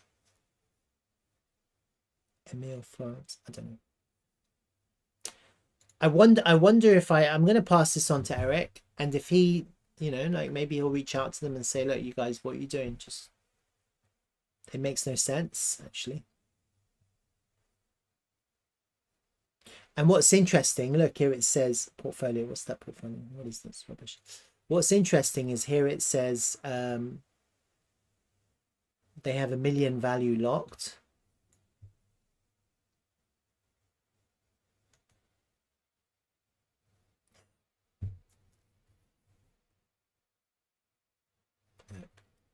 I don't know what that means. On-chain holders 300 plus.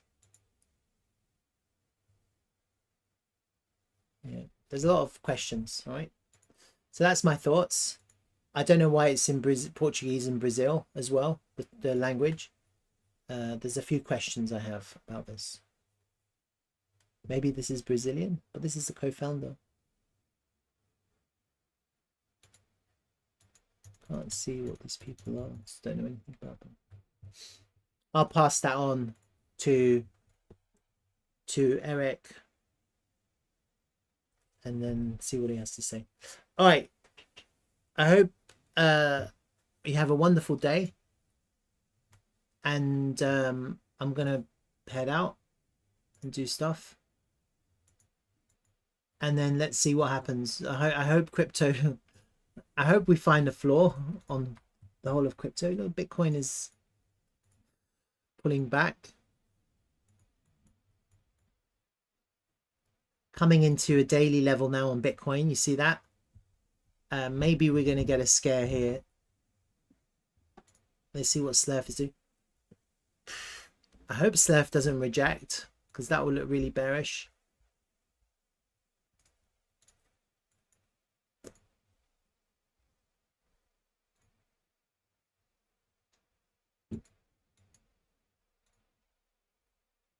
Can't tell. All right, guys. Have a good day. We'll see you. Thank you for that, Dan. Appreciate it. You're the best.